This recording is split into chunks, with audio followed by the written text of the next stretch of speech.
On, you don't have to do anything. A Leaf Filter Trusted Pro will come out and clean out your gutters, realign and seal your gutters, and install Leaf Filter, America's #1 gutter protection system. So I didn't need to get on this ladder? Ron, Leaf Filter Trusted Pros are in your neighborhood and ready to help. Just visit leaffilter.com/deal to schedule your free gutter inspection and get up to 30% off. Thank goodness.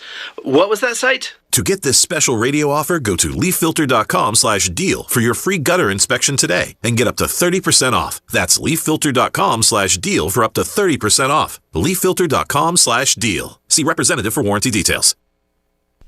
Venezuelan opposition leader Maria Corina Machado, who is viewed as the legitimate winner of the presidential election against Nicolas Maduro in 2024, was honored today for the 2025 Nobel Peace Prize. That ceremony in Oslo, Norway. Her daughter, Anna Karina Sosa, accepted the award on her behalf. Machado has been in hiding since January when she was targeted by the Venezuelan government after joining a protest. Sosa read prepared remarks from her mother, but also pushed back against the Maduro regime. That is how we reach this day, a day carrying the echo of millions who stand at the threshold of freedom.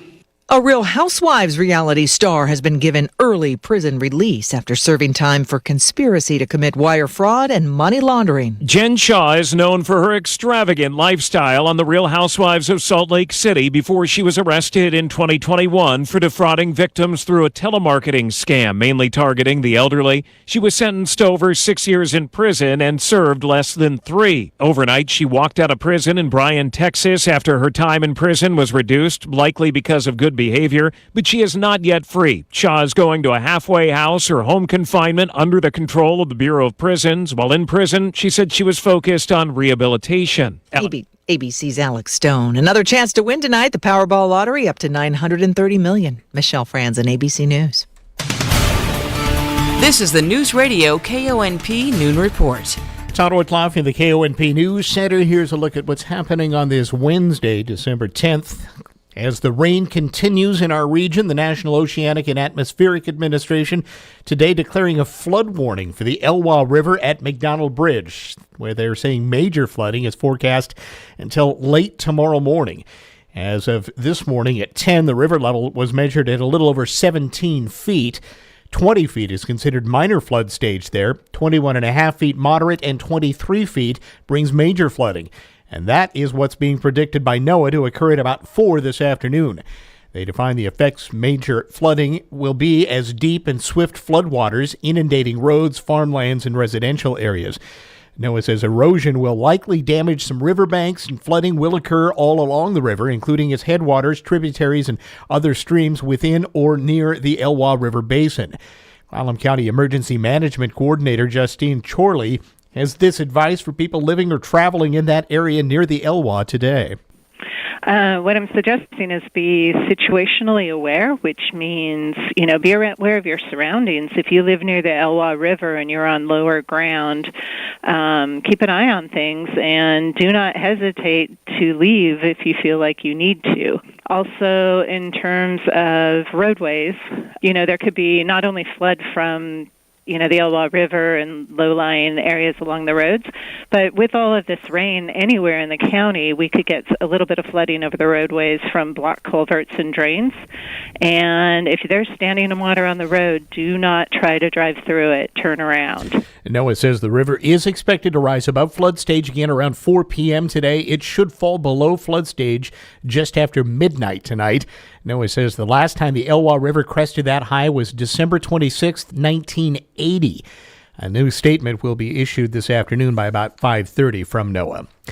Clallam County investigators looking into a disturbing discovery on a beach east of Sequim. A resident walking at Marlin Nelson County Park early Tuesday found a shoe containing human remains and called 911. A sheriff's deputy confirmed bones and tissue were inside the sneaker. The shoe, a white Puma covered in green and blue Sharpie markings, was found about 50 feet north of the Port Williams boat launch along the ebbing tide. No other suspicious items were recovered nearby. The coroner took the shoe for forensic analysis. Investigators note a similar case in 2023 was solved 2 years later using some advanced DNA technology, and they're evaluating whether that same method could be of use here. More news after this. This is Jonathan Pasternak, Artistic Director of the Port Angeles Symphony, inviting you to join me for our holiday concert, Saturday, December 13th at 7:30 p.m. at the Port Angeles High School Performing Arts Center. Backed by popular demand, virtuoso cellist Gregorio Nieto will be our featured soloist for the evening, performing music by Saint-Saëns and Massenet. The program will also include festive music for the holiday season, including an audience sing-along. If you can't make the evening concert on December 13th, catch the public dress rehearsal that morning at 10 a.m.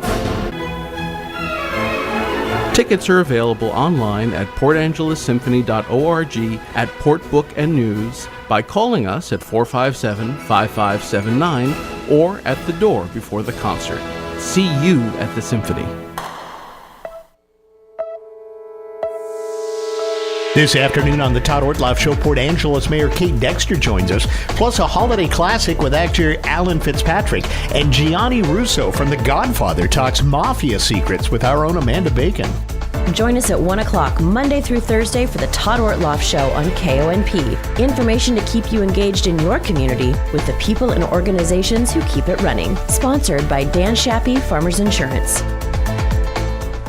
In other news, a two-vehicle crash at Laird's Corner backed up traffic for more than an hour Tuesday afternoon west of Port Angeles. Column 2 Fire Rescue says the collision happened about 4:30 p.m., just after crews had cleared another call near Lake Crescent. When firefighters arrived, all the occupants were already out. A pickup blocked the westbound lane of 101, while a utility truck ended up in the south side ditch of Highway 112. Responders had to manage alternating one-way traffic and some brief full closures while handling a significant fuel leak there as well. One person was taken to the hospital.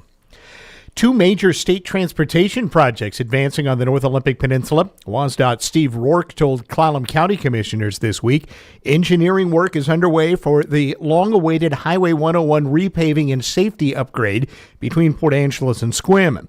Now, that project includes two new two-lane roundabouts, a Taylor cutoff and one at Mill Road, plus some sidewalk improvements all happening east of Port Angeles. Project's going to start preliminary engineering here very, very soon here in our office, which means we'll be out in the community some more as we advance the design.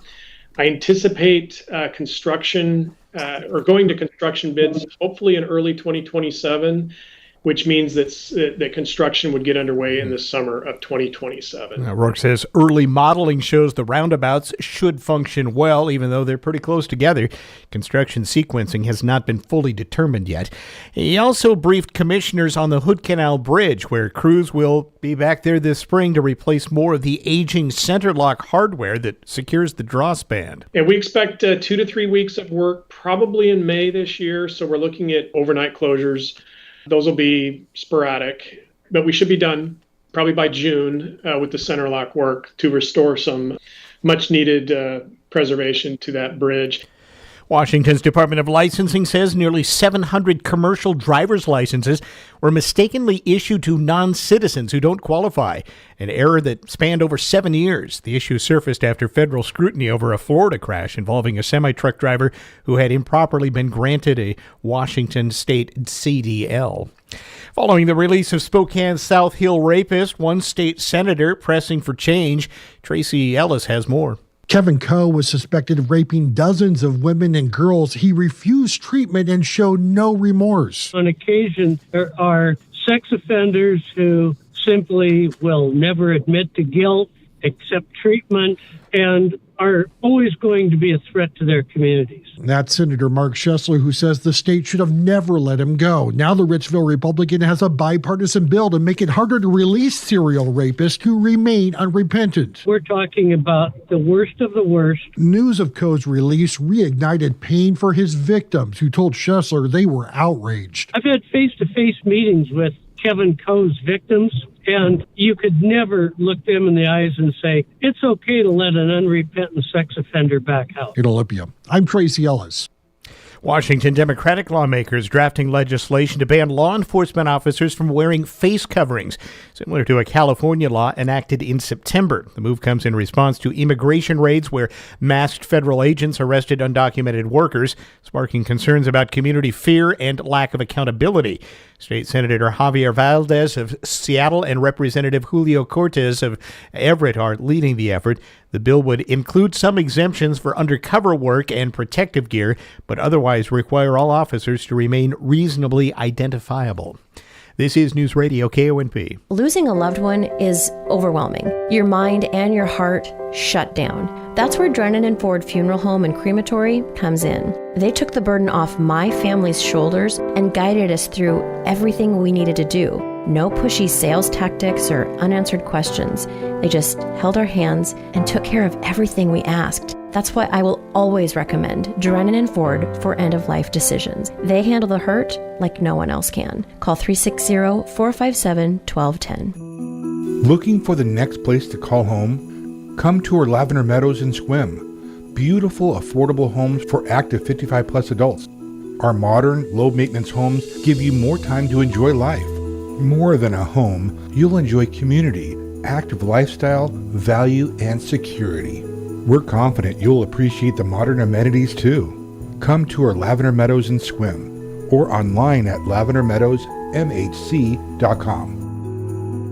Klahani Gymnastics is so much more than mats, bars, and balance beams. It's a place for building strength and confidence in our kids. It's promoting self-esteem and key building blocks for a healthy lifestyle. And of course, fitness is always fun at Klahani. Get the favorite child in your life a gift certificate for tuition and call to check on our schedule for upcoming classes. 360-457-5187. Klahani Gymnastics on Acorn Lane in Port Angeles, making fitness fun since 2009.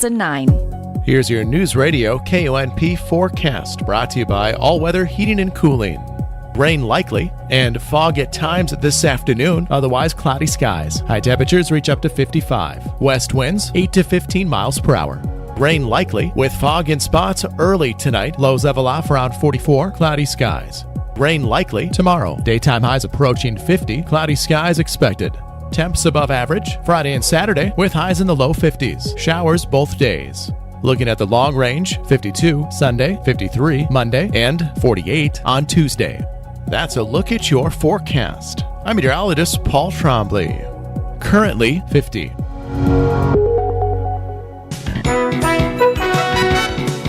A 3 and a 5 are the deciding moments in New York. Good morning, I'm Jay Reynolds. Jimmy V Classic last night at Madison Square Garden. Top 20 matchup goes to 5th-ranked UConn. They hang on for a 77-73 win over Florida. Gators had the ball with 9 seconds to go and down 3, but couldn't get it in bounds. They're called for a 5-second violation. The other matchup, BYU rallying from down 22 in the second half against Clemson, and they were tied in the closing seconds. Tied at 64. It's into right. 3 on the way for the win. He got it! He got it! And BYU wins! 67-64. A dagger at the buzzer from Robert Wright for the largest second-half comeback win in BYU basketball history. Mike Cousins on ESPN Radio. College hoops also seeing number 2 Michigan rout Villanova 89-61. Wolverines are now 9-0. 13th ranked Illinois gets past Ohio State 88-80. On the NBA floor, Magic rallying from down 16. They beat the Heat 117-108. Orlando advances to Las Vegas in the semifinals of the NBA Cup, where they get the Knicks, who win 117-101 in Toronto in their quarterfinal matchup. Jalen Brunson, 35 in the win. Fallout continues from the college football playoff bracket. Notre Dame's AD has been irate. Others don't like what they're seeing. Big 12 Commissioner Brett Yormark. I don't like how Notre Dame's reacted to it. I think his behavior has been egregious. He is totally out of bounds in his approach, and if he was in the room, I'd tell him the same thing. Notre Dame left out of the 12-team playoff, and they declined a bowl invitation. Hockey, Connor McDavid scores for Edmonton with 2 seconds to go, but the Oilers lose to the Sabres in overtime. Ducks beat the Penguins in a shootout. Islanders a shootout win over Las Vegas. Nashville tops Colorado in a shootout. Avs with 49 points in 30 games, still on pace for the second most in a season in NHL history. Stars edge the Jets 4-3. Lightning a 6-1 rout of the Canadiens. In local sports, Allison Crumb's Peninsula Pirates ladies look like a MASH unit through their first 4 games, but with 6 contests left before the Northwest Conference opener, the roster is finally getting healthy, and it shows. The Pirates have won 4 straight, and that streak could stretch to 7 after this weekend's Gator Classic at Green River College. Peninsula features one of the most talented front courts in the NWAC, led by 6-foot freshman Aspen Frazier of Harriman, Utah, who might be the best first-year player in the conference. Splitting minutes with Alexis Smith, Frazier is averaging 13 points and 11 rebounds a game, shooting an impressive 50% from the field and 50% from beyond the three-point arc. Meanwhile, 6'2" sophomore Alexis Smith is now fully healthy and dominating. Smith is averaging 17 points, 11 rebounds, and shooting 52% from the field. Frazier's Utah club teammate, 5'9" freshman Kimberly Brown of Orem, is also off to a strong start, averaging 7 points and 5 rebounds per game. Former Neah Bay Red Devil Rihanna Moss brings the defensive intensity you would expect from a 2-time state champion, and she's contributing offensively too this year, averaging 9 points, 5 rebounds, and hitting 31% from the three-point line. At the point, 5'6" sophomore Carlise O'Brien of Bethel, Alaska, is the prototypical Allison Crum floor general. Quick, fast, and with excellent court vision. O'Brien sprained her ankle in Game 2 and missed a pair of contests, but she's back, steering an offense that scores 64 points per game, even with the Pirates giving bench players extended minutes. She's averaging 7 points, 5 assists, and 3 rebounds per game. The 4-2, number 8 ranked Pirates face Clark College on Friday at 7 p.m., Green River Saturday at 2 p.m., and an excellent 8-1 Wenatchee night squad on Sunday at noon. KONP will broadcast Friday and Saturday's games. Former Neah Bay standout and Pirate alum Allie Green is now a junior at Haskell Indian Nations University in Lawrence, Kansas. Green has appeared in all 17 games with 4 starts, averaging 16 minutes and 4 points a game, and hitting 87% from the free throw line. For trivia buffs, Olympian and NFL legend Jim Thorpe is a Haskell alumnus. Kraken hockey back on the air this evening, 6:30 airtime here on KONP. A pepperoni pizza for the table. Thank you. May I suggest trying it with our Pepsi Zero Sugar? It has just the right amount of sweetness to complement all that cheesy, saucy goodness, while the carbonation and notes of citrus enhance the flavor profile. Simply divine. Pepsi Zero Sugar? You've really outdone yourself this time. Pizza deserves Pepsi. Looking to get into a new Ford? For a limited time, you can drive home a new Ford with 0 down, 0% APR, and 0 payments for 90 days during Price Ford's year-end sales event. Whether it's the tough F-150, the versatile Explorer, or an efficient Escape, it's a great time to buy. Hurry into Price Ford. These year-end savings won't last long. Price Ford, next to Walmart in Port Angeles. Always right on the price. Newsradio KONP Business. This is a Bloomberg Money Minute. The Fed's Open Market Committee cut a key interest rate a quarter point today. The central bank also signaled that it may cut rates just once in the coming months, a move that could anger President Trump, who's demanded steep reductions to borrowing costs. Chair Jerome Powell says the Fed expects to see a pickup in growth next year from the current 1.7% level. Stocks got a bit of a boost on the news. More trouble for Cracker Barrel just months after that logo branding issue. The casual dining chain is still seeing sales decline. Now, the trade publication Restaurant Business says that Cracker Barrel is going to make some cuts, which could save the company upwards of $25 million a year. A cost-cutting and environmentally conscious change underway at the United Nations. It's no longer going to keep paper towels in any of the restrooms in the 42-story building. Instead, it's installing high-speed hand dryers. Daria Albinger, Bloomberg Radio. It's football season, and we all know what that means. If you're not at the game, you're home watching the game. Hi, this is John at Angelo's Furniture.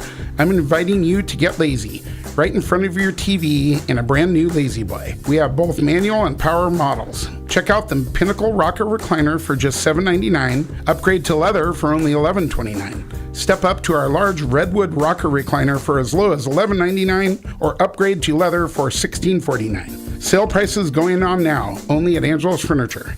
The Leeds Farm Supply elves have been busy, stuffing the store with Black Friday deals, like 15% off all propane tanks, 10% off winter equipment services, 10% off Bad Boy implements, and 15% off Balin shelter kits. And don't miss stocking stuffers like BOGO 50% Silversmith jewelry, buy 2 get 1 free pet toys, and 40% off Montana West purses. Leeds Farm Supply and Squim, holiday magic for every barn, home, and homestead. Newsradio KONP, traffic and roads. All right, let's head up to Clallam Transit Dispatch Center now. That's where Steve's standing by with a look at the noontime commute out there on this Wednesday. Good afternoon, Steve. Hi there. Hey, good afternoon, everybody. Yeah, I'd say we're doing good, but we're really not. Accidents today, just off the hook. 4 or 5 in Port Angeles here in the last couple of hours. Just 2 of them at 5th and Lincoln in about an hour apart. Be careful in the intersections. Make sure your windows are defrosted and slow it down and pay attention.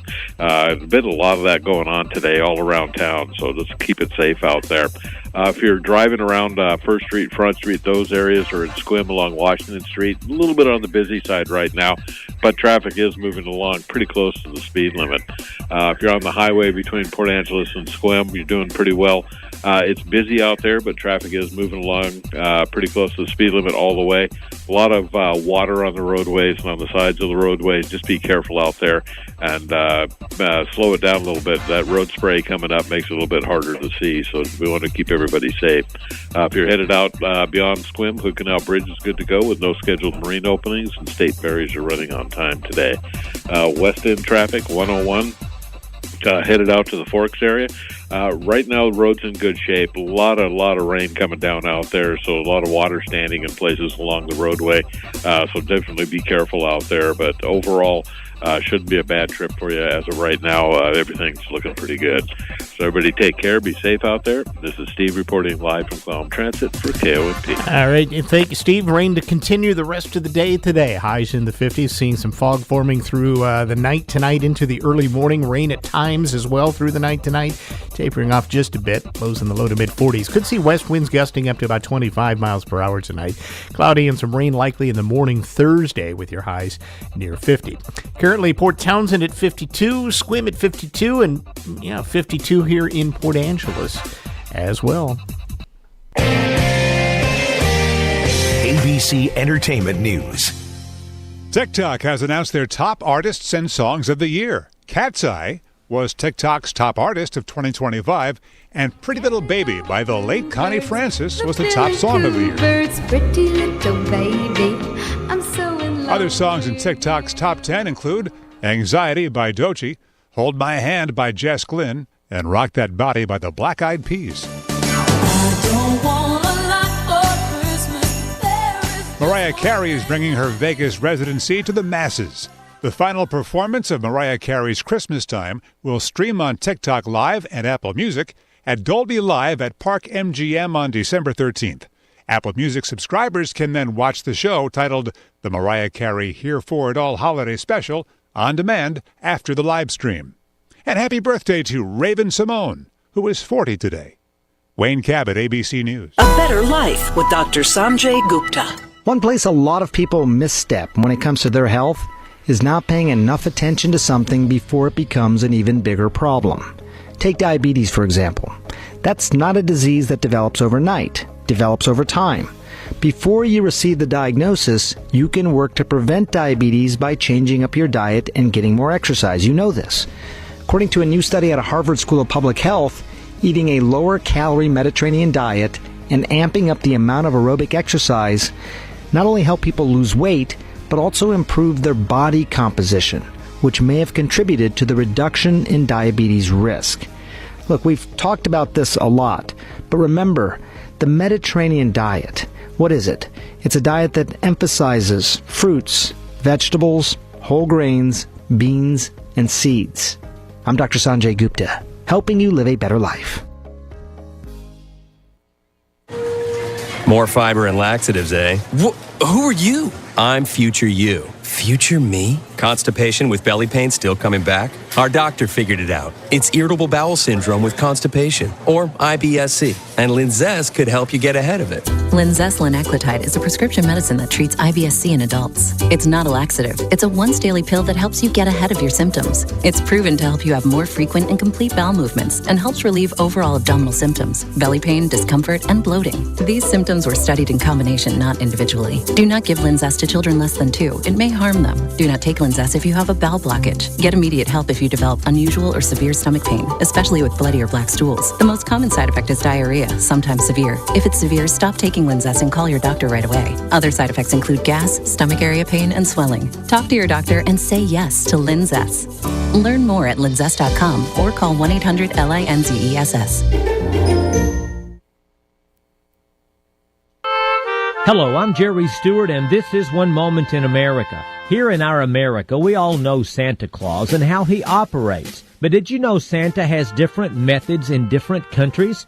I'll tell you that story after this important message. In a world that often forgets where freedom comes from, every parent, grandparent, and mentor who steps forward to guide the next generation plays a vital role. And Liberty Village gives families and individuals the experiences and guidance to make a lasting impact. Here, history comes alive as a living guide for how we think and act and make a difference today. Every pathway, workshop, and story invites visitors to step into the shoes of those who built our nation on courage, conviction, and hope. Don't just learn about history, experience its power. See what perseverance looks like, understand the cost of sacrifice, and witness how choices rooted in integrity and responsibility shape a better future. Through hands-on experiences and principle-based education, Liberty Village strengthens families and inspires young people to become thoughtful, engaged citizens. Discover your place in America's story at libertyvillage.org and take an active part in keeping the spirit of freedom alive. In our United States, Jolly St. Nick has a pretty standard M.O. He comes down our chimneys. But in the country of Brazil, because they have no fireplaces, Santa has to be a little versatile. He comes in through the window. And in Brazil, they have a wonderful legend that on Christmas night, the animals gain the power of speech. The rooster says, "Christ is born." The bull asks, "Where?" A chorus of sheep answer, "In Bethlehem." Let us not rely on the animals to spread the good news of the birth of Jesus. Let us proclaim the good news of Christ. And don't forget to tell everyone, Merry Christmas. I'm Jerry Stewart, and that was One Moment in America. Welcome to Volunteer Spotlight, sponsored by Brown's Outdoor. This is Alan Barnard, and this Volunteer Spotlight shines on Seroptimist International of Port Angeles. Their Noon Club's mission is to improve the lives of women and girls through programs leading to social and economic empowerment and to serve as a voice on issues of importance to women and girls. Their active volunteer members are dedicated to community service through active support and financial support of many civic projects and groups. When women help other women, amazing things happen, breathing life into many education and empowerment programs. If you want to make a difference by joining Seroptimist, their website at sipawa.org. That's sipawa.org. It's said that service is the rent we pay for a space on earth. That's why we present this Volunteer Spotlight, sponsored by Brown's Outdoor. Get cozy, Port Angeles. The Naval Elks Lodge Membership Drive presents the Jolly Jammy Tea, coming up Saturday, December 13th from 10 a.m. to noon. Bring the family for live music by Paper Tooth, free pictures with Santa and Mrs. Claus, and a whole lot of holiday cheer. For just $15 per person, you'll enjoy a DIY treat decorating kit, plus your choice of coffee, tea, cider, or hot cocoa. Get your tickets at the door or by emailing navallodge@gmail.com. Kick off the season in your jammies at the Jolly Jammy Tea. Building a future, sharing a dream. Straight View Credit Union is honored to celebrate 85 years of serving folks on the Olympic Peninsula. We have the financial tools and service uniquely designed to help you live your life to the fullest. We're a financial cooperative, owned and operated by its members. Nobody knows you like we know you. It's simple, straight banking and lending with people who genuinely care. We hope you'll stop by or visit svcu.com. The good life, straight ahead.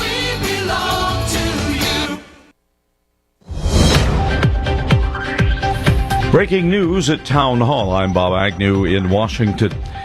The Federal Reserve has cut a key interest rate, but also sending signals that it may not do so again very soon. In the labor market, although official employment data for October and November are delayed, available evidence suggests that both layoffs and hiring remain low, and that both households' perceptions of job availability and firms' perceptions of hiring difficulty continue to decline. Chairman Jerome Powell says that the signaling the Fed may leave rates unchanged in coming months, a move that could attract some ire from the White House, as President Trump has been demanding steep reductions to borrowing costs. During the weekly House GOP press conference, House Speaker Mike Johnson said his party will be happy to run on the affordability issue once Americans begin to experience the benefits of the big, beautiful bill. I see this false narrative right now. Oh, they haven't done enough. Oh, pray tell. Listen, the Working Families Tax Cut, the big, beautiful bill, took about 6 months of the first part of this Congress to put together because it was so consequential and so comprehensive. And there are so many things in that bill that our members are going to be so excited to go and run on and talk about. And the president also tackling the affordability issue last night as he touted the U.S. economy during a campaign-style speech in northeast Pennsylvania. We'll get more on that from White House correspondent Greg Clugston in this report. Facing criticism over the high cost of living, the president used his visit to Mount Pocono, Pennsylvania, to blame Joe Biden and Democrats for the affordability crisis. The Democrats go out, prices are too high. Yeah, they're too high because they caused them to be too high. But now they're coming down. He acknowledged there's more work to do in improving the economy, even as he defended his tariff policy and pointed to falling gas prices. Greg Clugston, Washington. On Wall Street, the Dow is up by 517 points. More from townhall.com. Hey, it's Mike Gallagher. The holidays are right around the corner, and you know what that means. Travel, gifts, family gatherings, and a whole lot of spending. Here's a way to get ahead of it all. Call my friends Mike and Brian and the team at Fellowship Home Loans. Rates have dropped again. That means you could refinance, lower your monthly payment, even skip your next 2 mortgage payments. That's right, 2 months with no mortgage payment. Put away the checkbook. Keep that money for the holidays. You won't be making any more payments till 2026. Maybe you're not looking to refinance, but you need access to cash. Well, Fellowship now offers their own HELOC and line of credit. Approval just takes a few minutes, and you can have funds in your account in as little as 4 days. Use it to pay off bills, finish a renovation, or simply get ready for the new year. Just go to fellowshiphomeloans.com/Mike G, fellowshiphomeloans.com/Mike G, or call 800-510-MIKE, 800-510-MIKE, 800-510-6453. Fellowship Home Loans, mortgage lending by the book. Nationwide Mortgage Bankers, DBA Fellowship Home Loans, Equal Housing Lender, NMLS number 819382. During brief remarks today, Secretary Hegseth thanked Britain and Australia for their partnership in preserving peace. The discussions we've had are a reflection of both Australia and the UK stepping up. And you see through AUKUS and the review that we conducted, a continued commitment to a pragmatic, practical application of hard power between our countries that reflect peace through strength. The daughter of Venezuela's opposition leader, Maria Corina Machado, has accepted the Nobel Peace Prize on her mother's behalf. Ana Karina Sosa doing the honors today in Oslo because her mother remains in hiding. She wants to live in a free Venezuela, and she will never give up on that purpose. That is why we all know, and I know, that she will be back in Venezuela very soon. You'll find breaking news and analysis at townhall.com.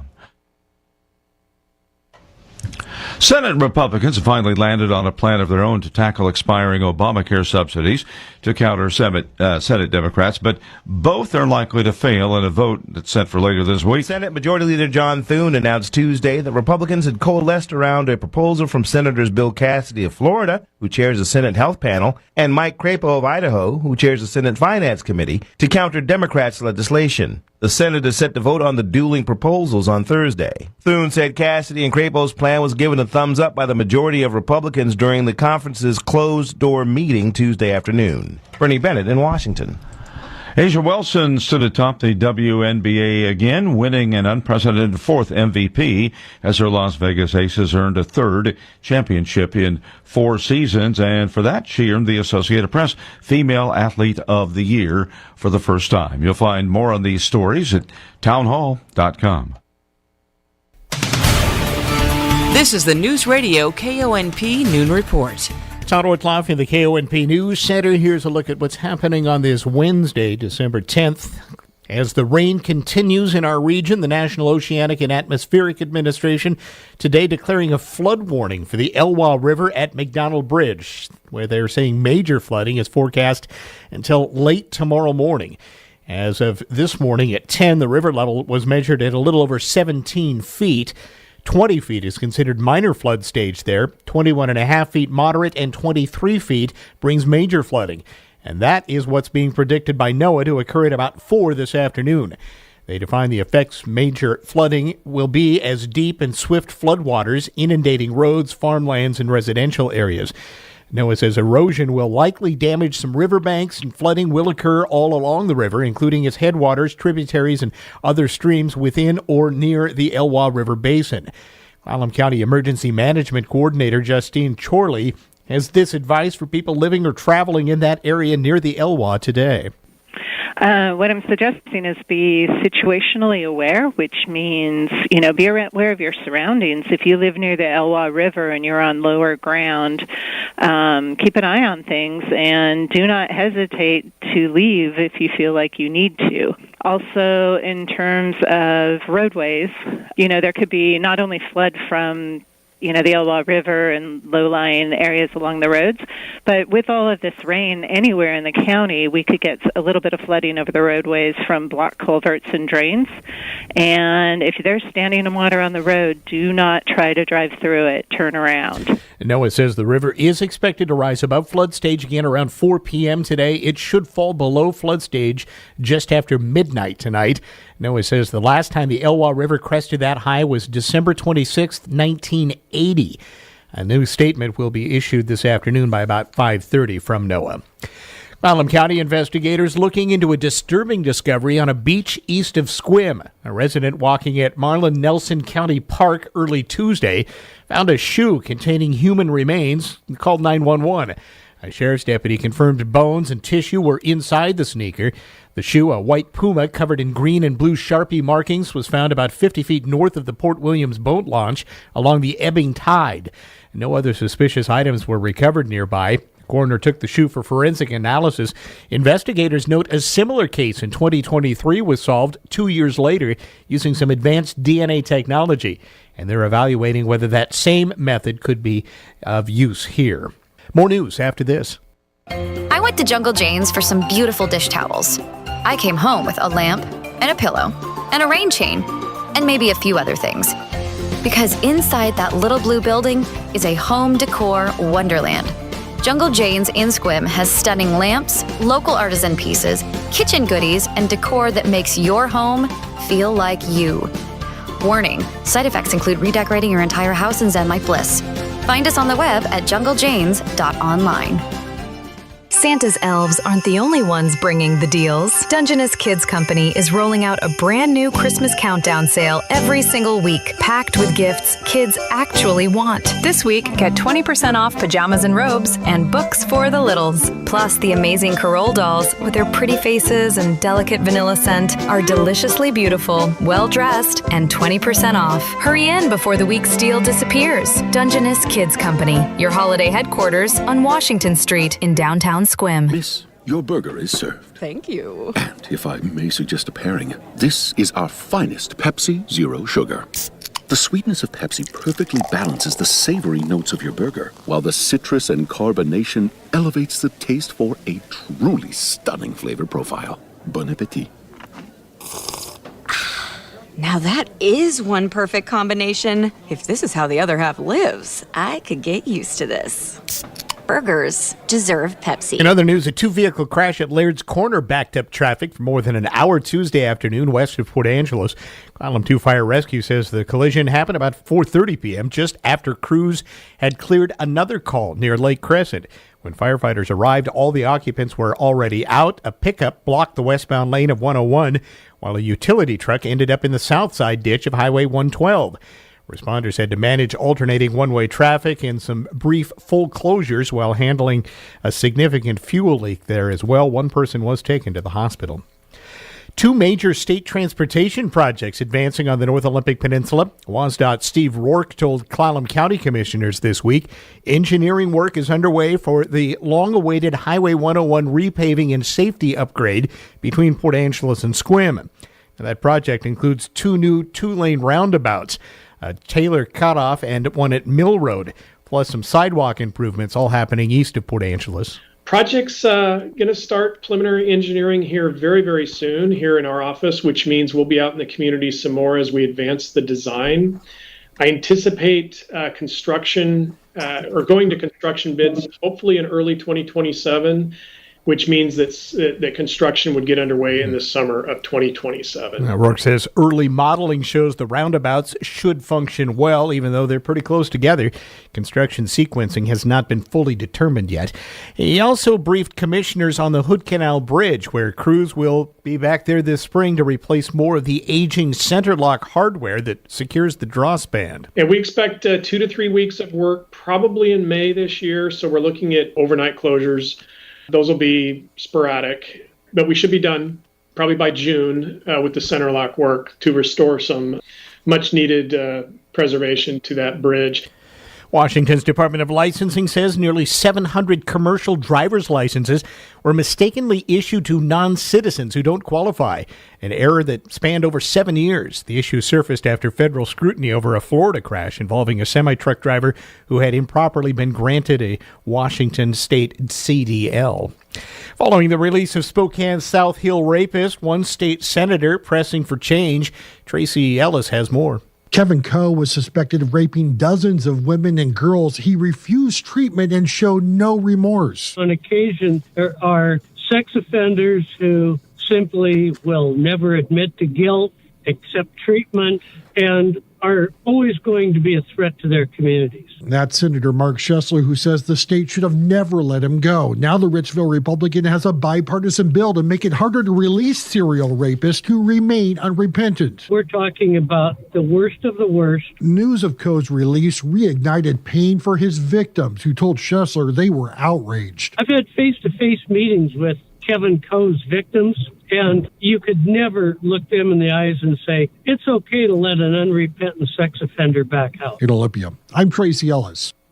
Washington Democratic lawmakers drafting legislation to ban law enforcement officers from wearing face coverings, similar to a California law enacted in September. The move comes in response to immigration raids where masked federal agents arrested undocumented workers, sparking concerns about community fear and lack of accountability. State Senator Javier Valdez of Seattle and Representative Julio Cortez of Everett are leading the effort. The bill would include some exemptions for undercover work and Hello, I'm a disabled veteran, and thanks to Sarge's Veteran Support, I live at Minsky Place in Sequim. Are you spring cleaning or downsizing? Turn your unused items into homes for heroes. Sarge's Veteran Support's thrift store in Forks accepts donations of furniture, household goods, antiques, and collectibles, all to fund housing for veterans across the Olympic Peninsula. Visit sargesveteransupport.org to learn more. Your generosity will change lives. It's time for Your Port of PA Today. A look inside the port and share what's in it for you. I'm Port Commissioner Connie Bove. The Port of Port Angeles is excited to bring you a look inside your port, the wide-ranging companies operating in our facilities, and share exciting upcoming projects designed to develop and upgrade infrastructure to attract even more business and jobs to our area. Did you know over 50 companies are on port property, totaling over 1,000 jobs? The Port of PA stretches well beyond the Port Angeles Harbor. The port owns and operates 2 airports, William R. Fairchild International and the CQ Airport, providing convenient and essential access to some of the more remote areas of the peninsula. We'll continue to bring you insights from the Port of PA on future segments. Email hello@portofpa.com or keep up to date on Facebook. This has been Your Port of PA Today. Explore portofpa.com. Here's your News Radio KONP forecast, brought to you by All Weather Heating and Cooling. Rain likely and fog at times this afternoon, otherwise cloudy skies. High temperatures reach up to 55. West winds 8 to 15 miles per hour. Rain likely with fog in spots early tonight. Lows level off around 44. Cloudy skies. Rain likely tomorrow. Daytime highs approaching 50. Cloudy skies expected. Temps above average Friday and Saturday with highs in the low 50s. Showers both days. Looking at the long range, 52 Sunday, 53 Monday, and 48 on Tuesday. That's a look at your forecast. I'm meteorologist Paul Trombley. Currently 50.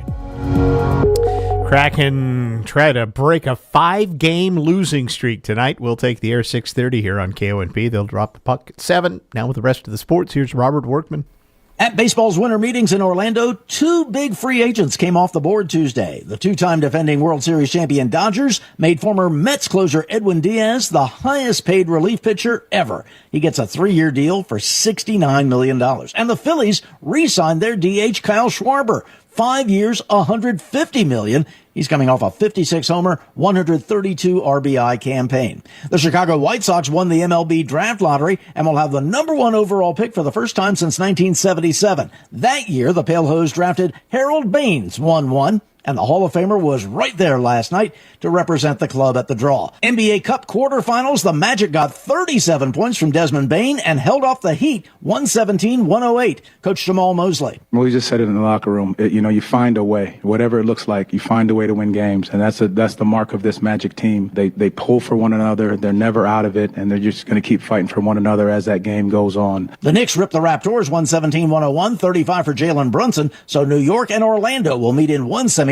Saturday in Las Vegas. College hoops number 2 Michigan rolled over Villanova 89-61. The 9-0 Wolverines have won each of their last 6 games by at least 25 points. 2 good ones at the Jimmy V Classic at Madison Square Garden. Number 5 Connecticut fought off number 18 Florida 77-73. And 10th ranked BYU rallied from down 22 to clip Clemson 67-64 on a buzzer beating 3-ball. That's Wednesday Sports. This is Jonathan Pasternak, Artistic Director of the Port Angeles Symphony, inviting you to join me for our holiday concert, Saturday, December 13th at 7:30 p.m. at the Port Angeles High School Performing Arts Center.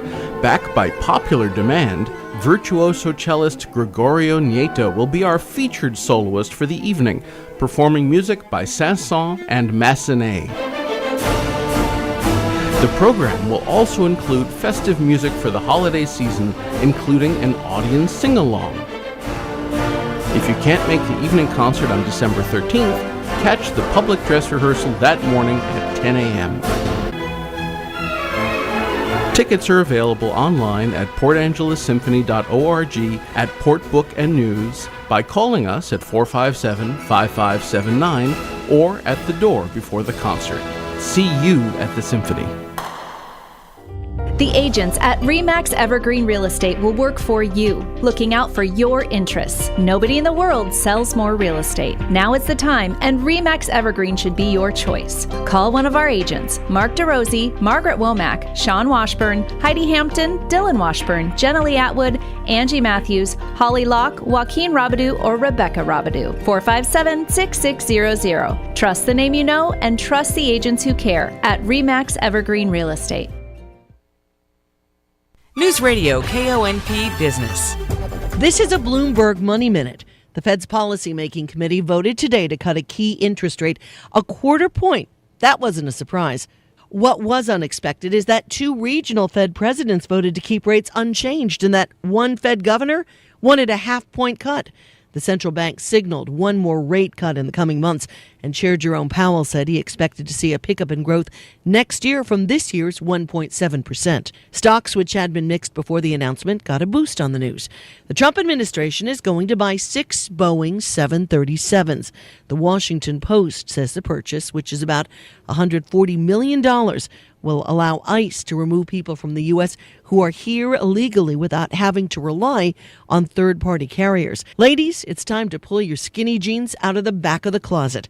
The website Who What Wear says they will be the it denim in 2026, especially in a light wash. Daria Albinger, Bloomberg Radio. Let's get a last check of the noontime traffic next. At Olympic Medical Center, we want you to enjoy a happy, healthy holiday season. Explore our website for handy holiday tips, including how to navigate stress during the holidays. Plus, you'll find helpful information on eating healthy this time of year. Discover these tips and more at olympicmedical.org/healthyholidays. From everyone at OMC, we wish you a very happy and healthy holiday season. McCrory Carpet One is part of a 1,000-store co-op. That means you get the competitive pricing of a big box store, but with a superior installation. Their team of professional installers are all employees who live here on the peninsula. Their installation teams take pride in their work because they know they're working for their neighbors and friends, local craftsmen helping local people. Experience the difference. It's why they say, always priced right and always done right. At McCrory Carpet One. Newsradio KONP. Traffic and roads. All right, up to Clallam Transit Dispatch Center we go again. That is where Steve's standing by with an eye on the roads this noon hour for us. Good afternoon, Steve. Hi there. Hey, good afternoon, everybody. Well, overall, we're doing okay traffic-wise through the Port Angeles and Sequim area, but definitely want to be careful out there. A lot of fender benders, and all happening at uncontrolled intersections. So remember what they told you. Look both ways before you cross the street, and that'll keep you a little bit safer out there. Maybe headlights on, too, so they can see you coming. If you're on the highway between Port Angeles and Sequim, a little bit on the busy side out there. A lot of wet roads out there, a lot of road spray making it hard to see. But overall, traffic seems to be moving pretty close to the speed limit. If you're headed beyond the Sequim area, Hood Canal Bridge, good to go with no scheduled marine openings this afternoon, and state ferries are still running on time today. If you're headed out to the west end, 101 is in good shape, basically headed all the way out to the Forks area.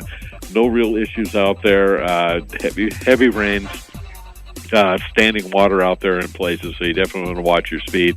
But overall, roads open and things moving along fairly well out there. So everybody take care and be safe. This is Steve reporting live from Clallam Transit for KONP. All right, thanks, Steve. We'll get another update on the drive home about 4:20. Pepper will have that as part of the afternoon news here on KONP. Your forecast, rain to continue through the day today, highs in the 50s. Patchy fog forming at times early evening tonight, and some rain at times, too, tapering off overnight. Lows in the low to mid-40s, and then tomorrow cloudy with rain likely in the morning, and then a chance of rain through the afternoon and a high near 50. Right now, Port Townsend's got 52. It's 52 in Sequim, and it's also 52 here in Port Angeles. A lot of talk about affordability in the news these days. GoFundMe says Americans are talking about simply being able to pay the bills and using crowdsourcing to help them out. Here's ABC's Sherry Preston. More people are turning to crowdsourcing for help with basic needs like groceries and finding a place to live. Housing and food fundraising requests are up 20% in 2025, and monthly bills was the second fastest growing category of the year. In a time when most people utilize GoFundMe for medical emergencies or short-term help, CEO Tim Cadigan says people worldwide are struggling with the rising cost of living. He also says, though, people are stepping up to help, too. Sherry Preston, ABC News. Now, surging popularity of mushroom foraging has brought a rise in the number of emergency room visits. ABC's Jim Ryan says health officials in one state now issuing a stark public warning. Eat the wrong mushroom and you could die. Poison control specialists in California say that in the past month, 21 people around San Francisco have suffered amatoxin poisoning linked to certain types of wild mushrooms. One person has died. The culprit is the ominously named death cap mushroom, which looks like popular edible wild mushrooms, but can cause fatal liver failure. Well, it can be scary to ask for help. You don't want to bother folks. You definitely don't want to seem incompetent or unprepared. But some recent research from Harvard found something reassuring. When you ask for advice, the people you're asking actually tend to find you more competent, not less. So ask away. If you've ever hired a lawyer, you know the pain of the billable hour. That invoice is filled with charges like 0.1 hours to read email. It literally rewards people for taking longer to do things. But AI is turning this ancient model upside down. I'm Kim Commando. My Christmas cash giveaway is brought to you by Improve Life. Go to improvelife.com/Kim to save up to 30%, get free shipping, and a free gift. Say an attorney charges $500 an hour, and it takes them 10 hours to review case documents. That's a $5,000 bill. Now, that same lawyer can upload documents into an AI tool that flags the risks and summarizes all of it in under a minute. That work is suddenly $4.16. Law firms aren't dumb. They're pivoting to flat fees. $2,000 for a basic contract, $5,000 for an easy divorce. The death of the billable hour is coming for anyone who trades time for money. Consultants, CPAs, coders, and more. Enter to win Christmas cash right now at winfromkim.com. You know that feeling when you've just eaten and then somehow you're hungry again 10 minutes later? You're not broken, and it's not just willpower. Sometimes your hunger and fullness signals get out of sync. That's why I take Improve Life GLP-1 support. It's designed to help your body support GLP-1, your natural I'm full hormone, so you feel satisfied longer and stay in control. It helps manage cravings, supports fat metabolism, and helps maintain blood sugar levels in a healthy range, so you get steadier energy and fewer crashes. I love that it's clean, effective, and made right here in the USA.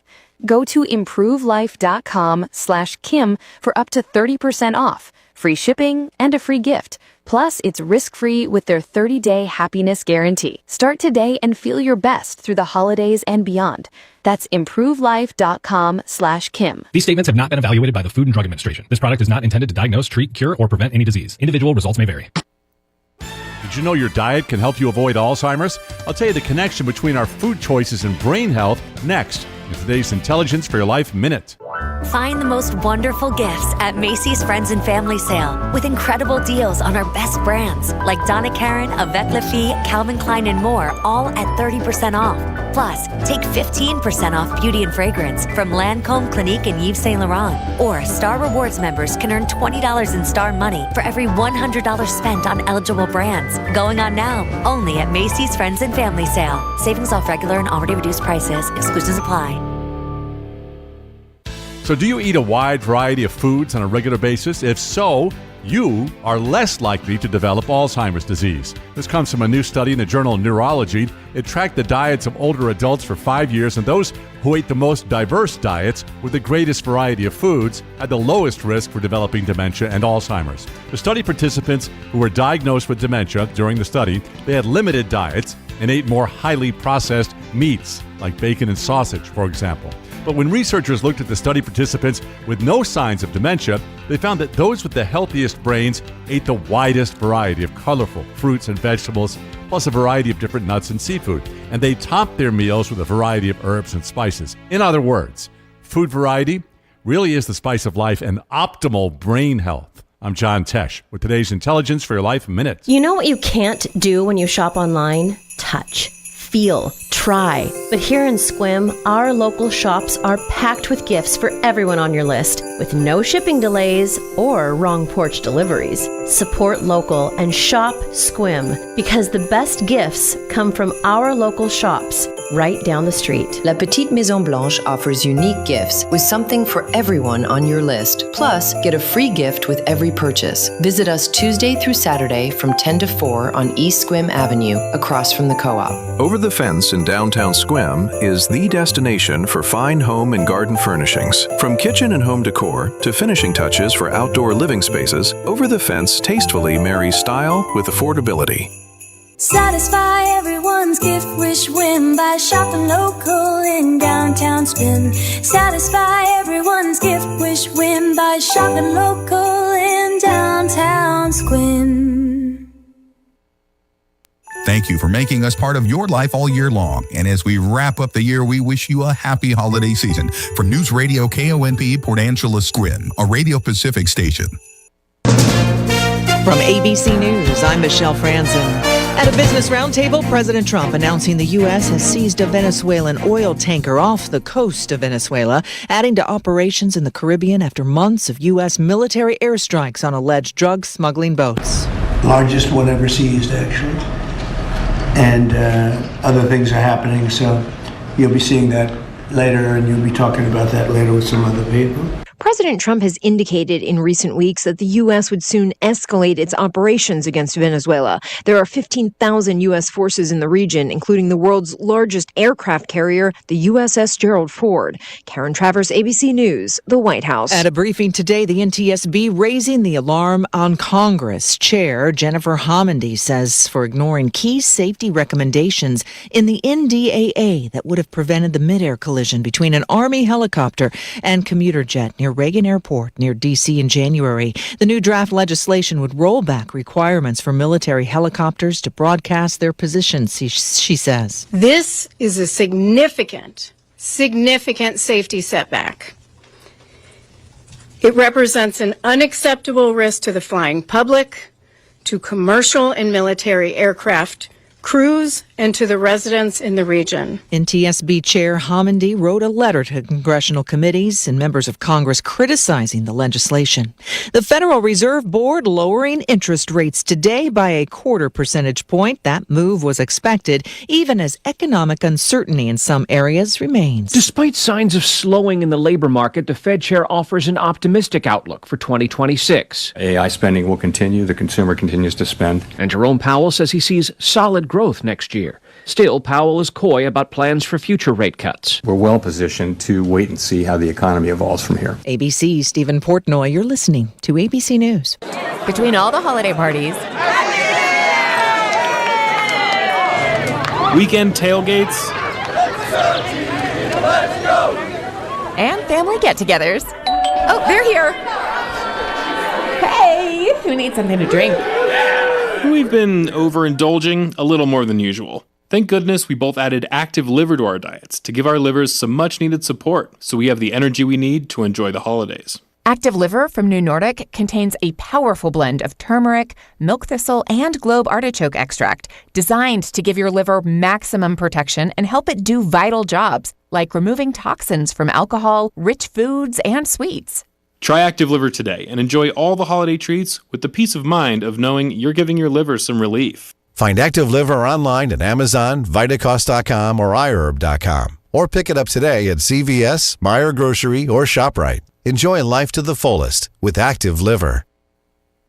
In Missouri, the Secretary of State's office is scanning and counting more than 300,000 signatures received on a petition, all to let voters weigh in on new congressional maps. Richard von Glahn with the group People Not Politicians says the signatures are legit. So the gerrymandered map passed by the legislature is now suspended until Missouri voters get to decide on the issue. But the state is suing, saying that politicians, not voters, are the only ones who can weigh in on new congressional maps. Like several other states, the maps were redrawn to give Republicans more seats in Congress in the midterms. One newly drawn Missouri district would split Kansas City, reliably blue, into 3 likely red seats next year. Sherry Preston, ABC News. In Kentucky, Frankfort police formally identifying the suspect in yesterday's shooting at Kentucky State University as Jacob Bard. One student died, another hospitalized. Frankfort Assistant Chief Scott Tracy says Bard has been charged with murder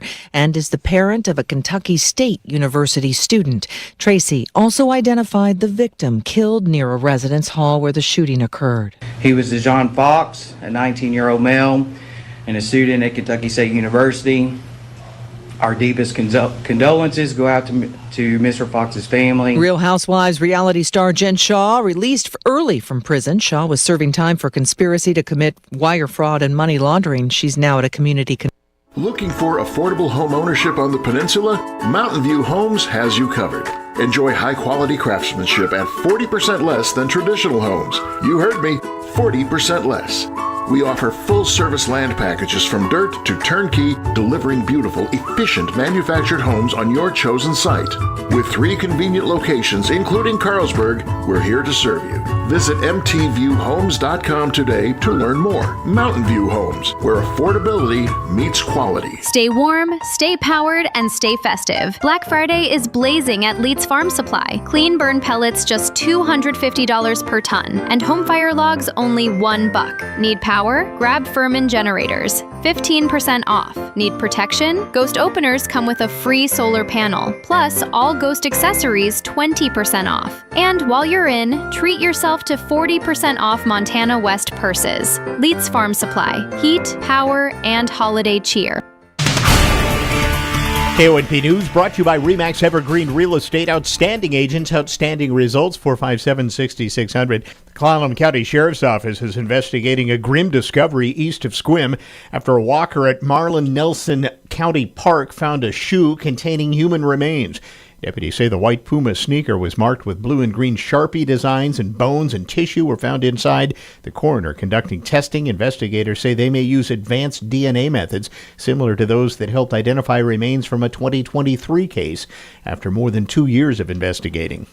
A truck towing a garbage truck crashed into a utility pole Tuesday near the Hood Canal Bridge, also spilling diesel. It knocked out power in the area and shut down the highway and the bridge for hours. State Patrol says brake failure and the fuel leak contributed to the wreck, alternating traffic lasting well into the night. Major backups across the bridge. Here's your News Radio KONP forecast, brought to you by Olympic Game Farm. Cloudy skies expected and fog at times this afternoon with rain likely. High temperatures reach up to 55. Winds out of the west, 8 to 15 miles per hour. Rain likely with fog in spots early tonight. Lows dip down to about 44. Overcast skies. High temperatures reach up to 50 tomorrow. Rain likely. Temps above average Friday and Saturday with highs in the low 50s. Showers both days. Taking a look at the extended forecast, 52 Sunday, 53 Monday, and 48 on Tuesday. That's a look at your forecast. I'm meteorologist Paul Trombley. Currently 50.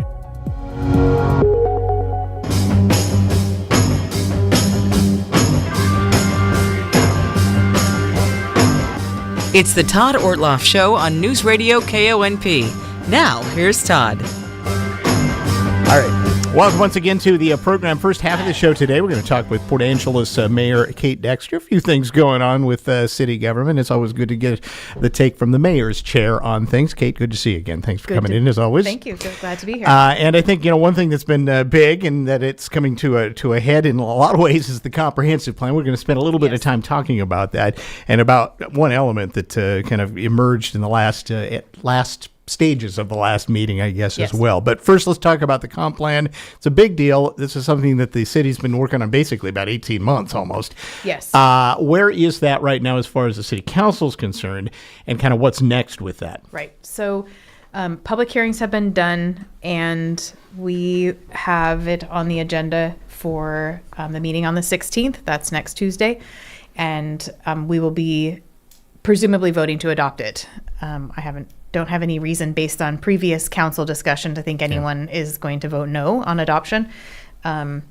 So that's the final step from a council perspective and a process perspective as far as the legislative piece is concerned. So that is on the agenda for Tuesday. I haven't seen the draft agenda, but my guess is the biggest item as far as the community is concerned.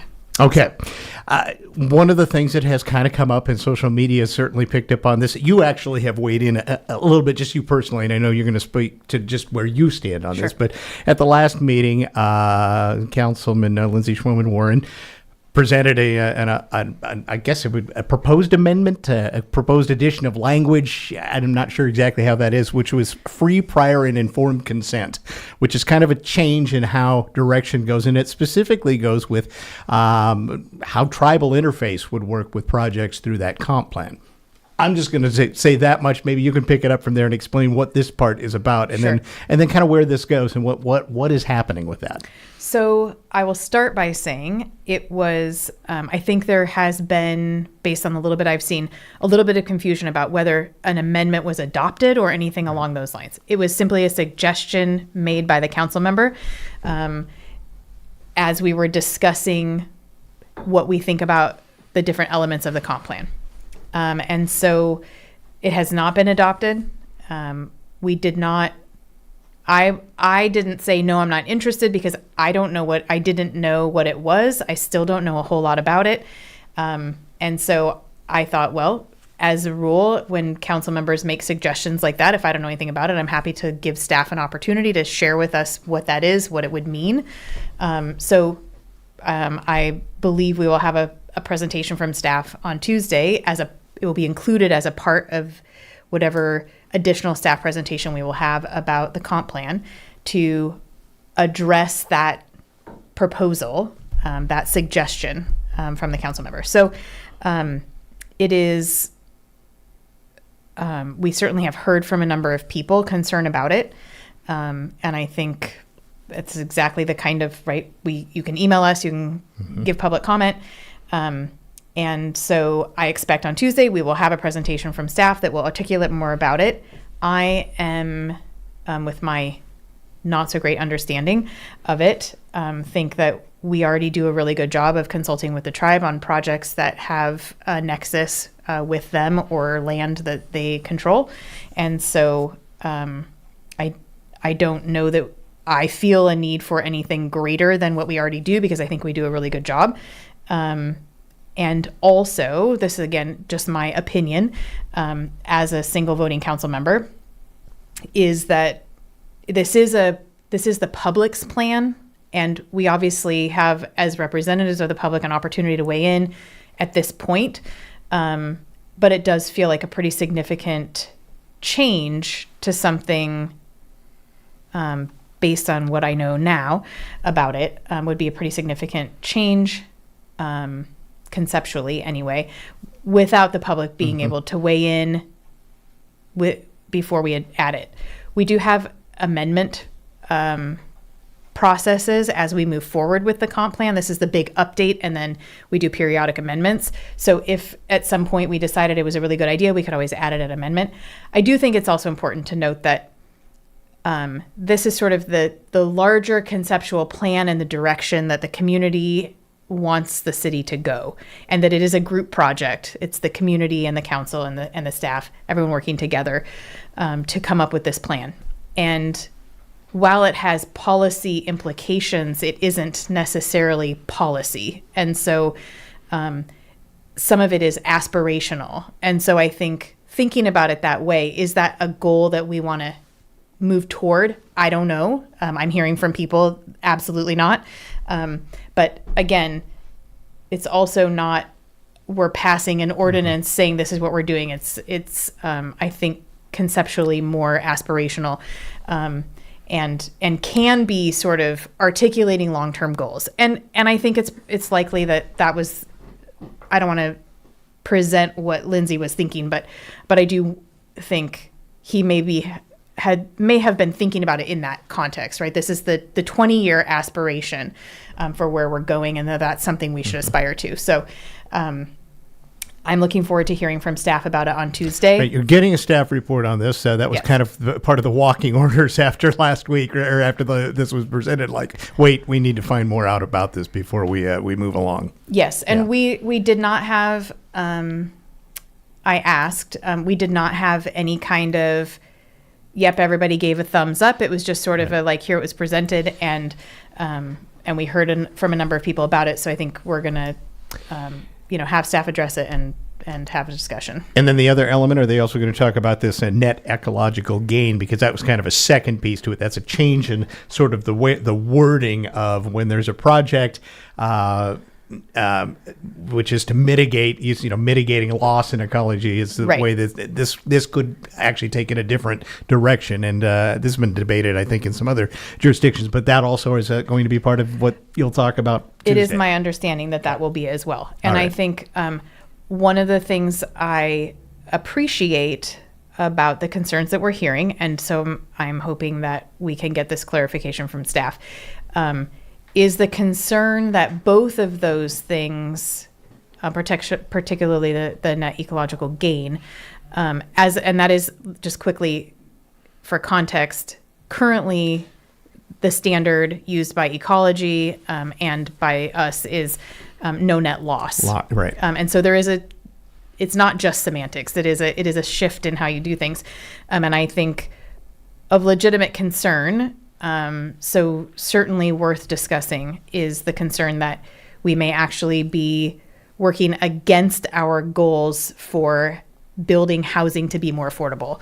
And we already have a lot of things that do that, the building code continually being updated and the energy code and all of those things. And while those might be right direction policy-wise, they do have cost implications. And so that is a concern of mine in the context of this discussion. So, all right. Again, though, to go back to this, and you've actually answered, I think, some folks and said that you're not quite sure about, and as you just reiterated there, you as one member of the city council are not real keen on maybe this being there as it is right now, at least, and letting it maybe run through the amendments process, if that be. Yes. Okay. I guess in a bigger scheme of things here, I mean, we've come down to the end of this, and now this pops up. Does this derail things in any sense? I mean, what's your feeling about that? So I don't think it does. I think it's worth having a conversation about. Certainly there will be a council vote. It is, it takes 4 members of council to pass a motion. And I imagine without just based on previous experience, when we have a motion, when we have an item of something like this, you might see a motion from someone who is interested in making a change in adopting the plan as presented with the following changes, or someone might make the motion to pass the to adopt the comprehensive plan, and then someone might say propose an amendment, adopt it with an amendment to the motion, which would amend the plan. So, but from a procedure perspective, it is have council discussion and theoretically, I hope, because it's been a lot of hard work by a lot of people. Well, and that's why I say we've been 18 months of this, and it has to get approved at some point here relatively soon because there are some deadlines. That's right. Yeah. And I also do want to say, I think, a thanks to staff, because when it came to council, which is, we have to adopt it, and it's not our plan, but we do have a say, but not until the end. And so it does, I think, feel a little frustrating as far as the process goes, and that's just how the process is. But we did have a lot of questions at the work session, and hats off to staff, because I think we had something in the neighborhood of 120 questions and or suggestions for tweaks, and they addressed every single one of them for us. And I think we all feel pretty good about where we landed based on conversation at the last council meeting. And so it's been a lot of work. I think everyone's ready to be, to be done with it. And I think there are some really great things in the plan. Such as, I mean, in your view, what highlights for Kate Dexter, I guess, as one council member at least, when you look at what is potentially in this plan now? Yeah, well, I think the proposed citywide rezone, and this is using language for someone else, but I think is useful, will modernize zoning regulations and support a broader range of housing types. And I think we've already made some efforts in that regard, but I think we've got this new map that I think makes things more flexible for people from a building perspective, and that I think is really helpful.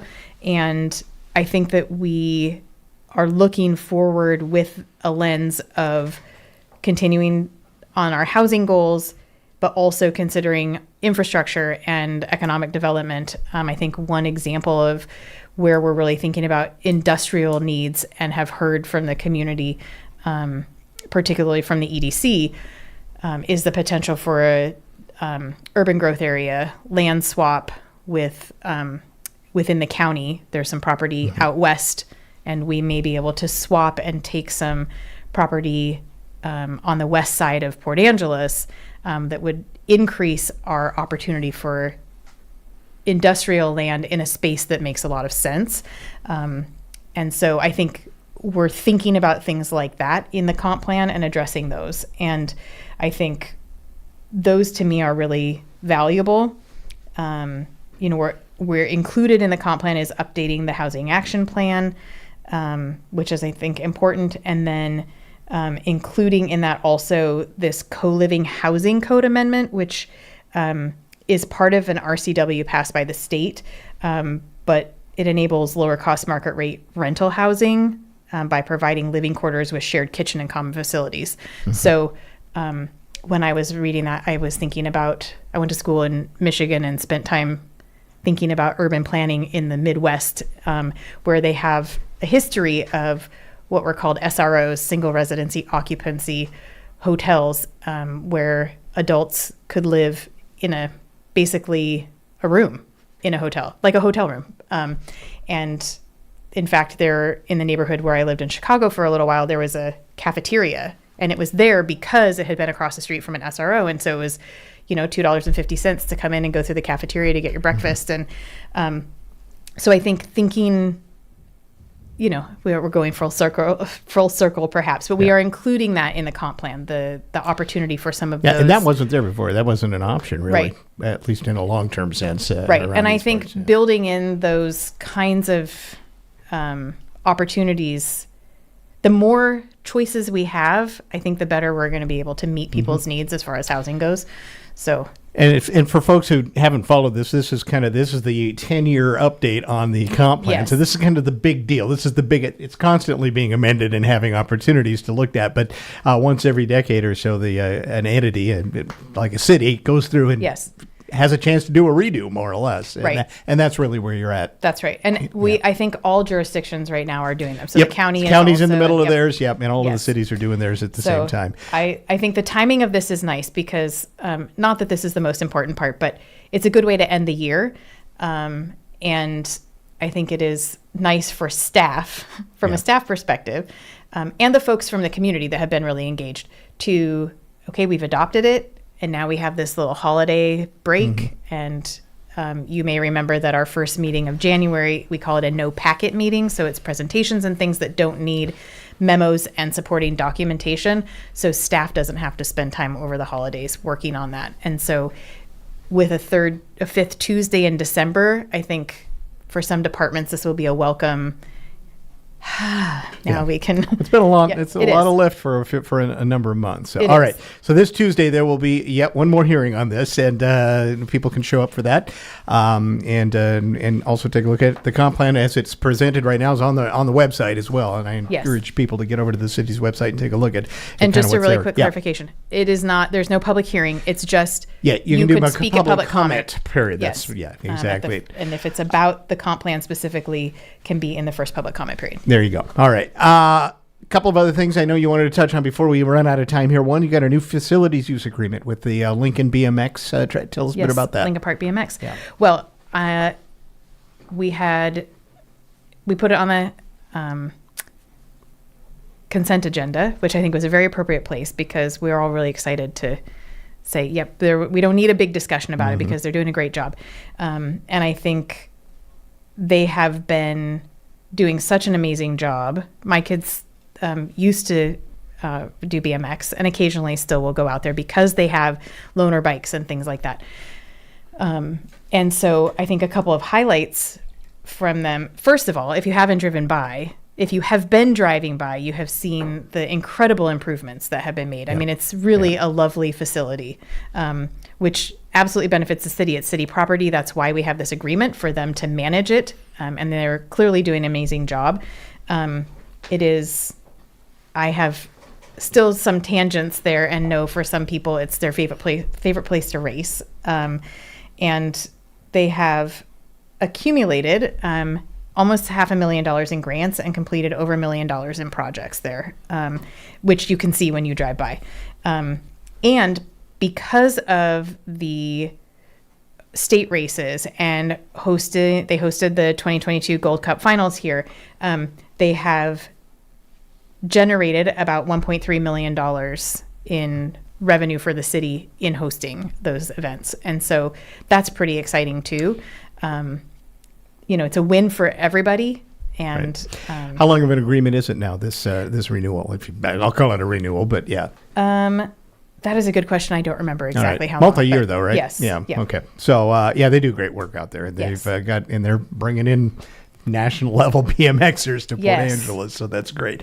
And then one other thing you want to talk about, there's a scholarship, and we talked a bit about this with Nathan West last week, but a chance for somebody that wants to maybe get into civic service to get some help financially in their education. Yes. So the Association of Washington Cities Center for Quality Communities has a scholarship every year. They have multiple scholarships that they give to young people for college education for people who have been involved in their community.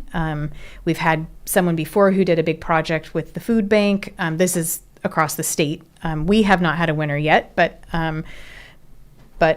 someone who was involved in the food bank. They've had people do big projects for their schools. So just a cool opportunity. It's really fun to see the awards because young people are doing amazing things.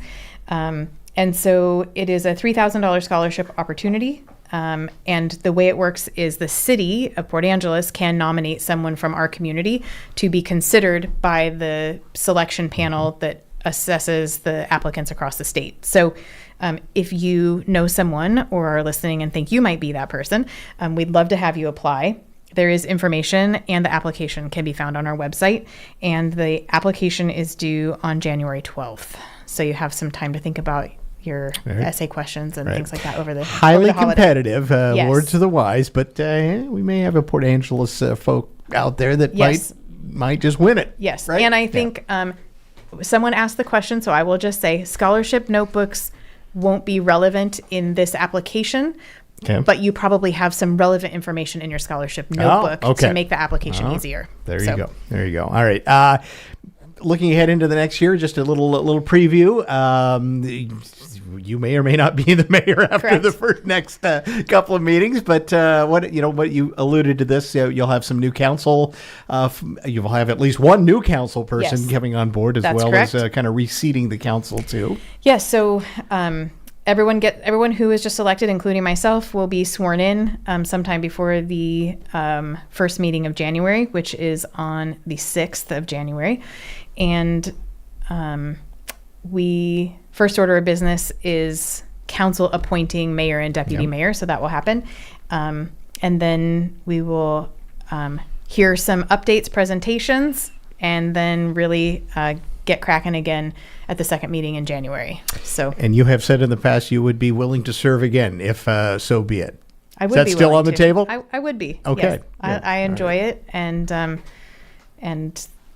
think it is definitely an important position, and I humbly serve. I know that sounds a little silly, but I do, and would be happy to continue doing it. All right. Kate, it's always great to have you stop by and talk a little bit about kind of what's going on from the council perspective and from the mayor's seat. And we'll probably chat at least one more time. I think after the first of the year, we'll get you in here, regardless of what happens at the city council. Sounds good. So it's in the selection. Not maybe the last one. No, we'll get you one more. Okay. All right. Sounds good. Kate Dexter's mayor in Port Angeles. And we're going to take a break. We'll be back with more in just a moment. At Harper Ridgeview Funeral Chapel and Squim Valley Funeral Chapel, Mark Gustafson is precisely the professional you want helping your family during a time of loss. Every morning when I get out of bed, I have one more opportunity to help a family in need that is grieving, that may be in a cloud, may not know what to do, where to go, who to talk to. And I'm here to help them through that and to be here every day for them. Saying goodbye to a loved one is never easy. Friendship and experience can be a real comfort. When a loved one loses someone, it's a journey that they're going through. It's new territory, so to speak, and I'm able to be there to help them. And again, being hometown, I'm there with them all the way through it from start to finish. Caring professionals when you need them most. Harper Ridgeview Funeral Chapel, 452-9701, and Squim Valley Funeral Chapel, 683-5242. Bobcat is offering a rare manufacturer discount, and it's big. Right now, get up to $20,000 off a Bobcat L85 wheel loader, E35 excavator, or T66 compact track loader at Brim in Carlsberg. We can't publish the price. You'll see why when you call. But trust us, it's the best price of the year on a new Bobcat. Find yours today at Brim Tractor in Carlsberg, your local Bobcat dealer. Building a future, sharing a dream, working together, we're on the same team. At Straight View Credit Union, we know that buying a home is a big decision, and that's why we're committed to offering local decisions made by local decision makers. Our mortgage team is comprised of experienced professionals who are intimately familiar with the Clallam County housing market, ensuring that you get the personalized attention and expertise you deserve. We're here to help you navigate the home buying process and make the best decisions for your unique financial situation. Plus, as a member-owned cooperative, we prioritize the needs of our members and our local community over profits. That's why we're proud to offer great mortgage rates that help support our members' dreams of homeownership. Straight View Credit Union, your trusted local financial partner. Visit us online at svcu.com or stop by our branch on Lincoln Street in PA. Insured by NCUA Equal Housing Lender. The toy section at Swain's is filled with unique things you won't find just anywhere. During the Christmas sale, find cat trucks and equipment toys, perfect for your little builders to inspire creative play, all at 20% off. Neato super soft, stretchy dough-filled sensory toys, all 25% off. Retro Game Box video games for only $17.87, and Palm Pals, palm-sized plushies for just $3.87, all at Swain's Christmas sale. Now, a word from our friends at the Eagles Club in Port Angeles. You know, they're always looking for new members, and with membership comes some pretty big perks, like discounted cover charges for events, live music, discounted facility rental, a whole lot more. They got a great bar, great food and snack options every day, and the friendliest service around. The Eagles Club offers something every day of the week, and you know, it's football season, so check out Seahawk game day parties, 50-50s, paddle wheel, a whole potluck as well. Tuesdays, poker, 6 p.m. with a $20 buy-in. You must be signed in by a member. And Wednesdays, the Imperfectionists Music Jam Session is free. You got to be signed in by a member for that as well. Thursdays, Barstool Bingo starts up at 6 p.m. Sales start at 5:30. And Fridays, they have the Queen of Hearts raffle for members only with a current jackpot of over $8,000. Saturday evenings are for live music with some talented local bands. And on Sundays, they serve up breakfast open to the public, 9:30 until noon. Find out more by becoming an Eagles member today. Stop in or call 360-452-3344. Ron Chappelle with Century 21 Real Estate Center. Are you ready to buy real estate or property on the Olympic Peninsula? Be sure you are pre-approved before you start looking for your next property or home. Today's market requires buyers to be ready to go when they find a home or property they like. You do not want to fall in love with a home only to lose it to another buyer. It is actually a very quick and easy process. It will literally take you less than 30 minutes with your lender. Contact me today, Ron Chappelle at Century 21 Real Estate Center, your neighbors in real estate. ABC News, I'm Michelle Franzen. A U.S. official confirming the U.S. Coast Guard seized a Venezuela oil tanker off the coast of Venezuela. President Trump has been warning Venezuela's president that the U.S. would take more actions after the U.S. carried out dozens of strikes on alleged drug smuggling vessels. Homeland Security announcing changes to its visa waiver program. Certain visitors to the U.S. will now have to supply 5 years' worth of social media history if they want to apply for a visa waiver. According to DHS, it'll be part of the application process for the federal program that allows visitors from some countries to stay in the U.S. for up to 2 years without a visa. Those countries include the UK, Japan, and Germany. In addition to one's social media history, applicants will also have to submit a selfie and pay a $40 fee. Mike Dubusky, ABC News. The Federal Reserve lowering interest rates by another quarter point today, the third cut of this year. On Wall Street, investors reacted positively. Stocks ended up. Here's your News Radio KONP forecast, brought to you by Olympic Game Farm. Cloudy skies expected and fog at times this afternoon with rain likely. High temperatures reach up to 55. Winds out the west, 8 to 15 miles per hour. Rain likely with fog in spots early tonight. Lows dip down to about 44. Overcast skies. High temperatures reach up to 50 tomorrow. Rain likely. Temps above average Friday and Saturday with highs in the low 50s. Showers both days. Take a look at the extended forecast, 52 Sunday, 53 Monday, and 48 on Tuesday. That's a look at your forecast. I'm meteorologist Paul Trombley.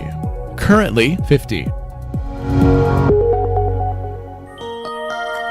Hey, welcome back to the program. Going to spend a few minutes talking about a holiday classic, and it's coming to Field Hall. It's a joint effort between the Wanda Fuqua Foundation for the Arts and Field Hall.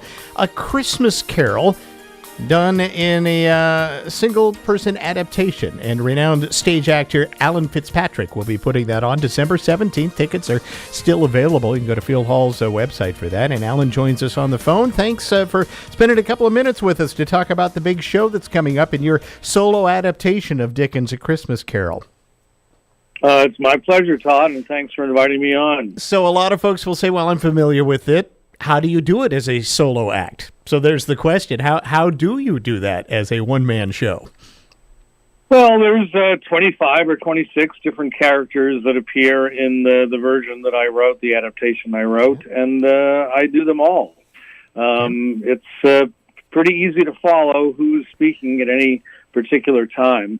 I mean, I wasn't the first actor to come up with the idea of creating a solo version of A Christmas Carol. Patrick Stewart, renowned for Star Trek, of course, he did his own one-man show on Broadway of A Christmas Carol back in around 1998, which I saw when I was living in New York. And then just 2 or 3 years ago, there was another solo Christmas Carol on Broadway starring Jefferson Mays that he had devised. So I knew it could be done. It was a bit of a challenge to figure out how to craft it so that the audience knows at any given moment which of the 25 characters are speaking, but no one seems to be very confused by it. It does assume to a degree that people have a somewhat general knowledge of the story, and I think nowadays, since the story's been around for 180-some years, most people are vaguely familiar with the character, and they know that he is visited by ghosts. So that's all you really have to know going in. Now, you do this very intimately, right? It's kind of a bare stage and just you out there. Describe what the audience will see. Well, I mean, I created the show so that it could be done in almost any venue, from, frankly, someone's medium-sized living room up to a 700-seat theater.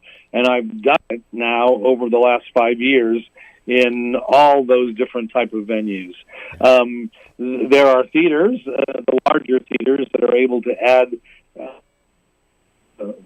that they want, such as rear projections of images and animations.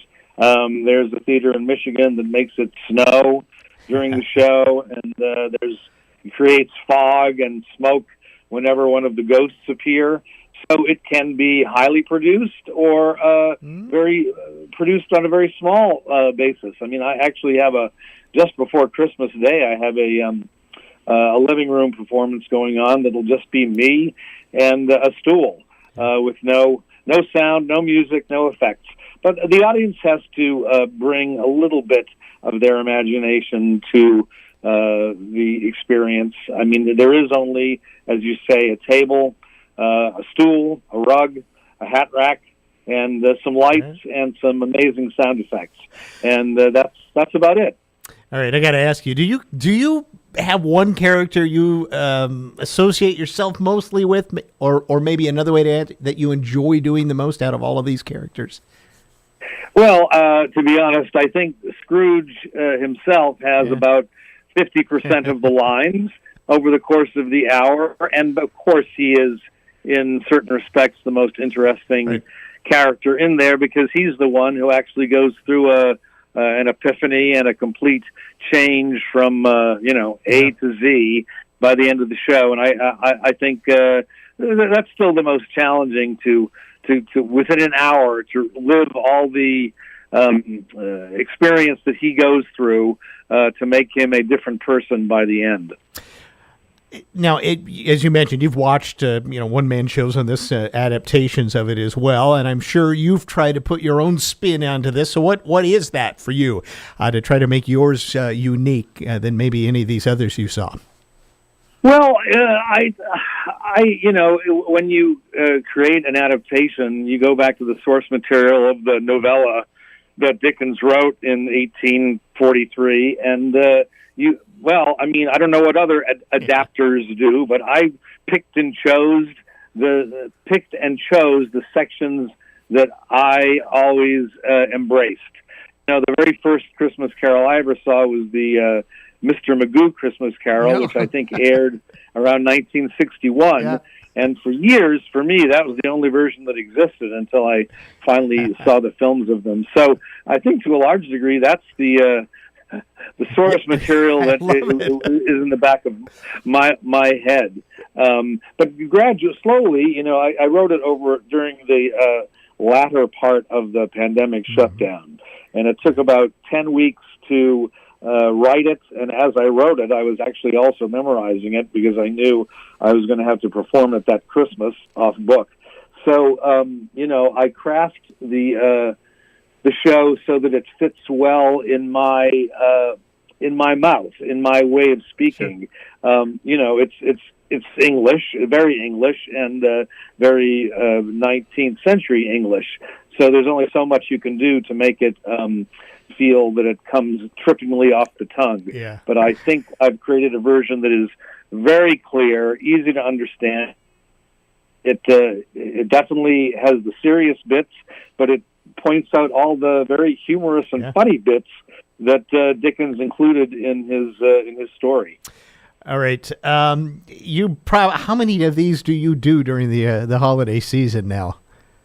Well, it started, as I say, at the end of 2021 with just one performance in Port Townsend, and expanded each year so that this year I'm doing, I think, a total of 16 performances in 20 different venues between Thanksgiving and Christmas Eve. Nice. Including, of course, my first visit to, I've been to Port Angeles before, but my first visit to Field Hall, which I'm really looking forward to. It's fabulous theater. You're you'll love that place. It's perfect for any sort of even a very intimate show like yours. It's going to be just fine as well. Yeah. Why is it that A Christmas Carol is just, as you mentioned, it sticks with us? It never really gets old, even though it's a really old story. What is it about this story that it just kind of continues to reverberate? Well, back in its day, in the mid-19th century, it had a tremendous effect. People actually didn't particularly celebrate Christmas as a holiday, as a festive occasion. I think, a few people many people acknowledged the religious significance of the holiday, and they probably went to some kind of church in England on Christmas Day, but otherwise there wasn't a lot of, there were trees or gift giving or, festive meals or any of that. If it had ever existed, it had completely faded. So Dickens' story ended up resurrecting and renovating the holiday to make it become much more the thing that it is today. It's a little more than it was in 1843 for sure. But the question you pose is, I think whenever you see a character a person who we identify with, who looks like he's path to a bad end in his afterlife. We like to see that there's this opportunity for him, and therefore for us to learn better ways for us to live our lives. And I think that's certainly a perennial lesson that we all embrace. All right, so come check it out. It's the solo adaptation of Dickens' A Christmas Carol by the one and only we're talking to right now, Alan Fitzpatrick. A week from today, 7 p.m. at Field Hall in downtown Port Angeles. Tickets still available. Head over to their website and pick them up and go get into the holiday spirit with Alan Fitzpatrick. Alan, great to talk to you. Thanks for spending some time with us. Thanks for inviting me, Todd. Have a great afternoon. Thanks. You too. All right. We're going to take a break, and we'll wrap up our show right after this. This is the Todd Ortloff Show on Newsradio KONP. Hello, I'm a disabled veteran, and thanks to Sarge's veteran support, I live at Minsky Place in Sequim. Are you spring cleaning or downsizing? Turn your unused items into homes for heroes. Sarge's Veteran Supports Thrift Store in Forks accepts donations of furniture, household goods, antiques, and collectibles, all to fund housing for veterans across the Olympic Peninsula. Visit sargesveteransupport.org to learn more. Your generosity will change lives.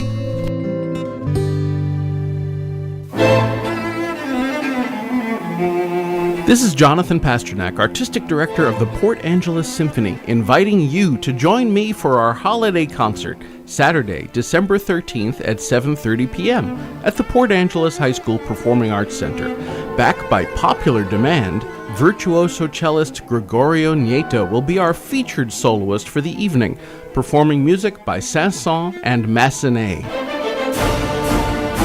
The program will also include festive music for the holiday season, including an audience sing-along. If you can't make the evening concert on December 13th, catch the public dress rehearsal that morning at 10 a.m. Tickets are available online at portangelessymphony.org, at Port Book and News, by calling us at 457-5579, or at the door before the concert. See you at the Symphony. Here to provide a little insight on the local real estate market is May Graves. Thank you, Todd. I always say the number one question I get asked is, how's the market? So here we go. For Port Angeles, we sold 34 homes in the month of October 2025. Median days on market, 29. Median home price, $447,000, which is about equal to September of the same year. 12 of the 34 homes were at or over asking. For Sequim, we sold 63 homes, days on market 42, median home price $525,000 compared to Port Angeles $447,000. 22 of the 63 homes sold in Sequim were at or over asking. If you have questions on buying or selling real estate in the Port Angeles and Sequim area, call me. It's May Graves with Real Estate Market Pros, 360-461-1922. End-of-life decisions are hard. Be it pre-planning or sudden loss, you need to have an advocate in your corner, which is why I wholeheartedly recommend Drennan & Ford Funeral Home and Crematory in Port Angeles, the only locally owned funeral home and crematory in Clallam County. Their expertise ensures a smooth process, so you can focus on healing and being with your loved ones. Their help through the darkest time in my life will forever stay with me. Call 360-457-1210.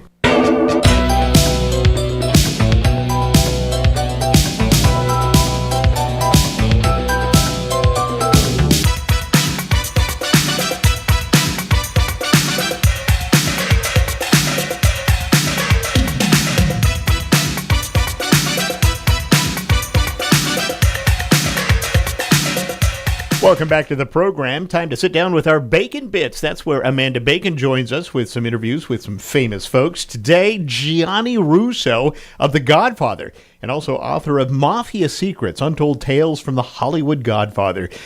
Good morning, Gianni. Good morning, my love. Nice talking to you again.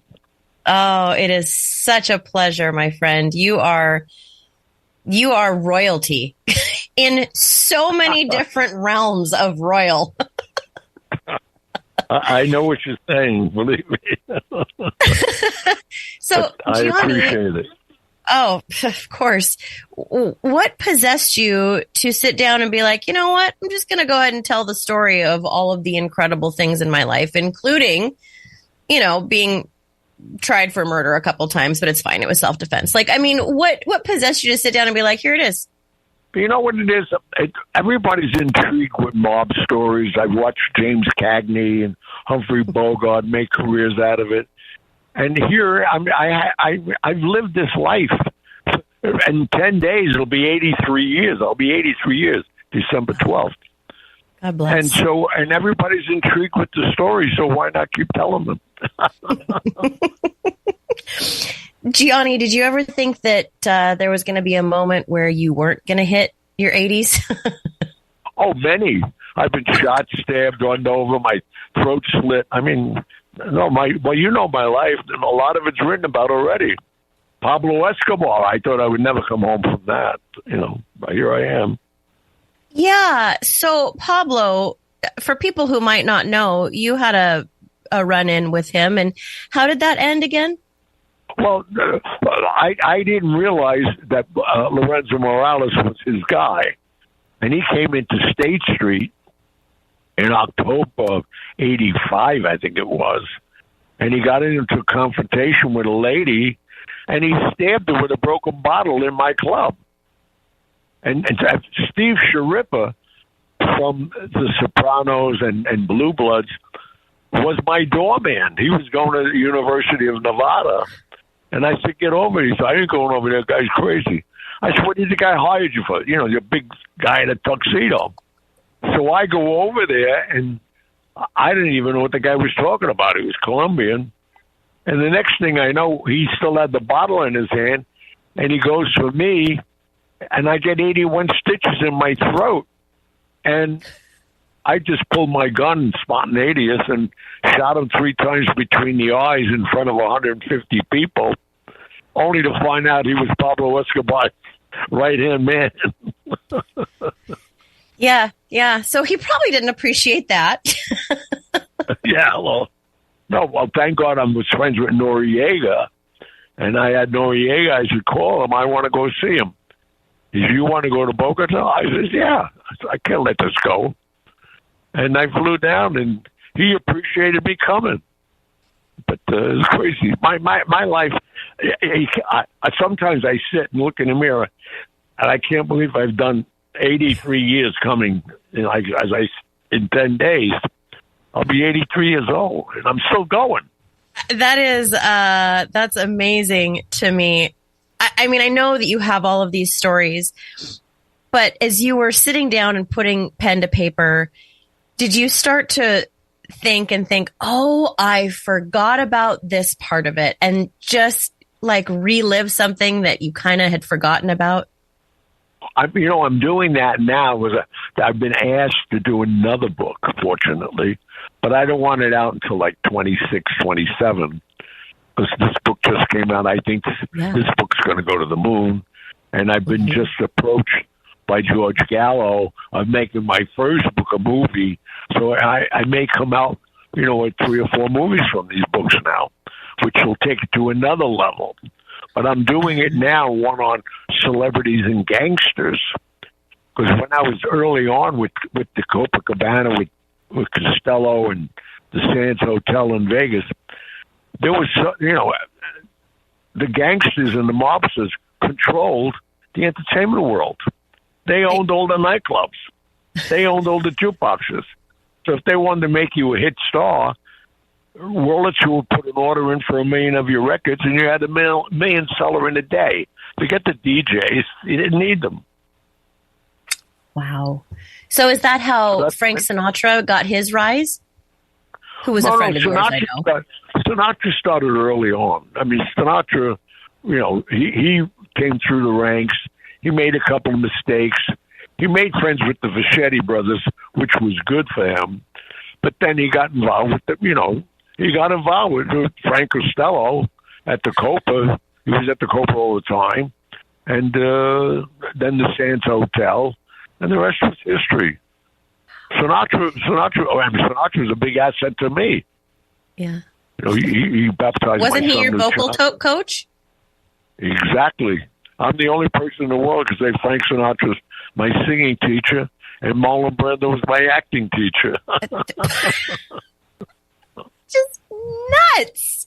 This is incredible. And I also you were friends with Marilyn Monroe, and you were the last 5 years of my life. Yeah. What is that like, being in the business when one of your friends passes tragically and you have to continue to hear about it and see about it? It's so funny you should say this, because I found out yesterday that James Patterson has a new book out about Marilyn Monroe. It's the last days of Marilyn Monroe. And he's talking about Marilyn Monroe being up in Cal Neva in 1962. I was there. That was the last weekend in July. And they were trying to arrange, Sinatra was there, they were trying to arrange Marilyn sleeping with Bobby Kennedy so they could film it, because he was arrested and bothering everybody that got his brother into the White House. And she went crazy, because I'm going to tell you something now that nobody knew. She aborted Bobby Kennedy's kid 6 weeks prior to that meeting. And when they asked her to do that, she went ballistic. She said, I'm done with the Kennedys. I'm going to the press. They found out about it.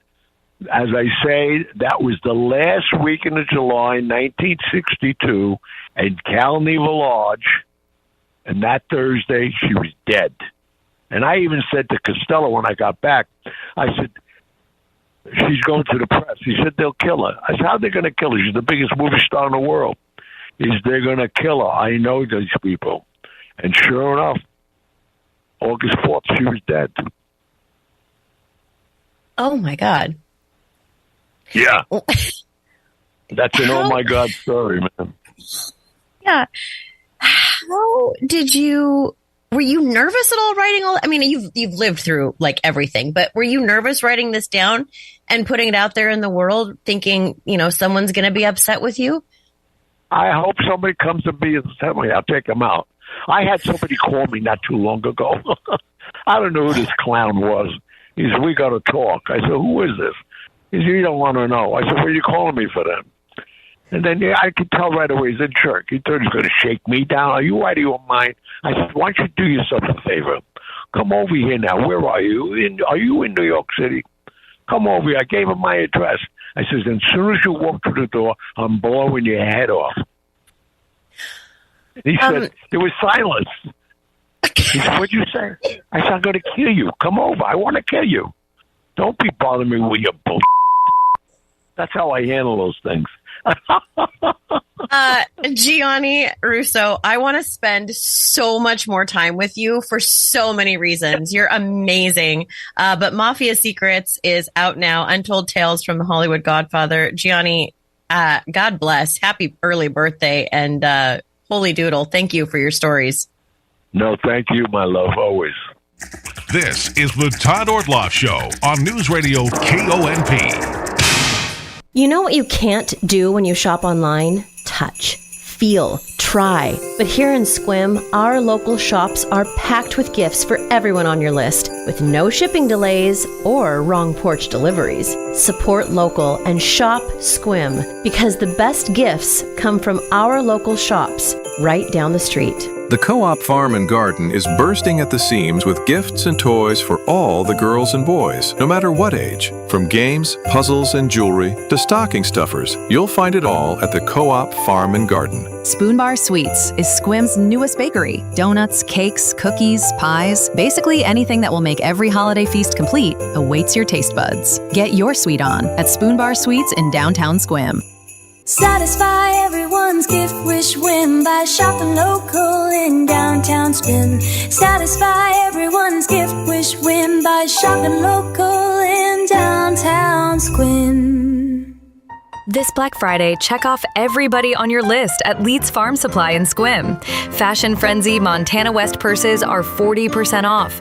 Jewelry's jammin' with buy one, get one 50% off Silversmith jewelry. For the farm fans, tractor implements 10 to 15% off. Gates and tanks 15% off. Chicken coops 25% off. And grub boots, buy one, get one free. Leeds Farm Supply, your one-stop Black Friday wonder shop. At Olympic Peninsula Title, good old-fashioned customer service never goes out of style. We've been closing real estate transactions in Clallam County for over 40 years and have earned the repeat business of our customers because we treat people with respect, put the security of our customers' funds and information as priority number one, and always provide service with a smile. When it's time to choose a title company to close your transaction, opt for Olympic Peninsula Title and see why we've been voted the best title company in Clallam County over and over again. Finding reliable home services in our area can be a challenge. But when it comes to glass, windows, and doors, trust the experts at Hartnagel Glassworks. Our employee-owned glass teams have over 80 years of combined installation experience, and with a 100% 5-star rating on Google, our customers can't be wrong. We handle sales, installation, repairs, and replacements for windows, glass and exterior doors, shower enclosures, railings, and more. Do not fall for out-of-town window companies with questionable sales tactics and insanely high prices. Stick with a team you can trust. We're local, employee-owned, and the choice of homeowners and builders who know quality work matters. And if your project qualifies for energy rebates, we'll handle the paperwork. As the weather improves, wait times increase, so don't wait. Contact us today. Get more info by going to hbsglassworks.com. And as always, we deeply appreciate you for shopping local and employee-owned. A warm, happy holiday season to you and yours from Newsradio KONP, Port Angeles Squim, a Radio Pacific station. From ABC News, I'm Michelle Franzen. An escalation in the Caribbean between the U.S. and Venezuela. President Trump and a U.S. official confirming that the U.S. Coast Guard today seized a Venezuelan oil tanker off the coast of Venezuela. President Trump has been warning Venezuela's President Nicolas Maduro that the U.S. would take more action. It follows dozens of U.S. military strikes on alleged drug smuggling boats in recent months. Here's ABC's Matt Rivers. The seizure of a tanker like this is a major step up, if only because it is the largest source of revenue for the Maduro government. It is a big deal to overtly interfere with oil exports from Venezuela, a country whose economy is already staggering, and to then target something like this could really put a lot of pressure on the Maduro regime, which is clearly what this is intended to do. The Federal Reserve Board announced it's lowering interest rates by another quarter point. It marks the third cut for this year. It comes as the board keeps watch over stubborn inflation, it says, a lagging labor market, and slump in housing market. The House set to vote today on a 3,000-page bill authorizing military spending for next year. The massive defense policy bill authorizes $900 billion in Pentagon spending. It funds a new U.S. missile defense shield, as well as next-generation fighter jets and stealth bombers. The bill also contains a provision pulling back 25% of Secretary Pete Hegseth's travel budget if the Pentagon doesn't provide key committees with unedited video of strikes on suspected drug traffickers. ABC's Stephen Portnoy. We've all craved good Italian food, whether it's pizza, pasta, or even cannolis. The UN agency UNESCO has decided all of Italy's cuisine is now recognized as a, quote, intangible cultural heritage. Noting Italian cooking promotes social inclusion, encourages sharing, and promotes a sense of belonging. It's the first time a country has received the World Heritage bragging rights for its cuisine. You're listening to ABC News. John, what are you doing? Get in my car. So why are you walking to work? Thanks, man. It's these insanely high gas prices. They're draining my bank account. I can't afford to drive anymore. Dude, don't walk. Just do what I do, because I never pay full price for gas anymore. I use the free Upside app that pays you cash back for every gallon of gas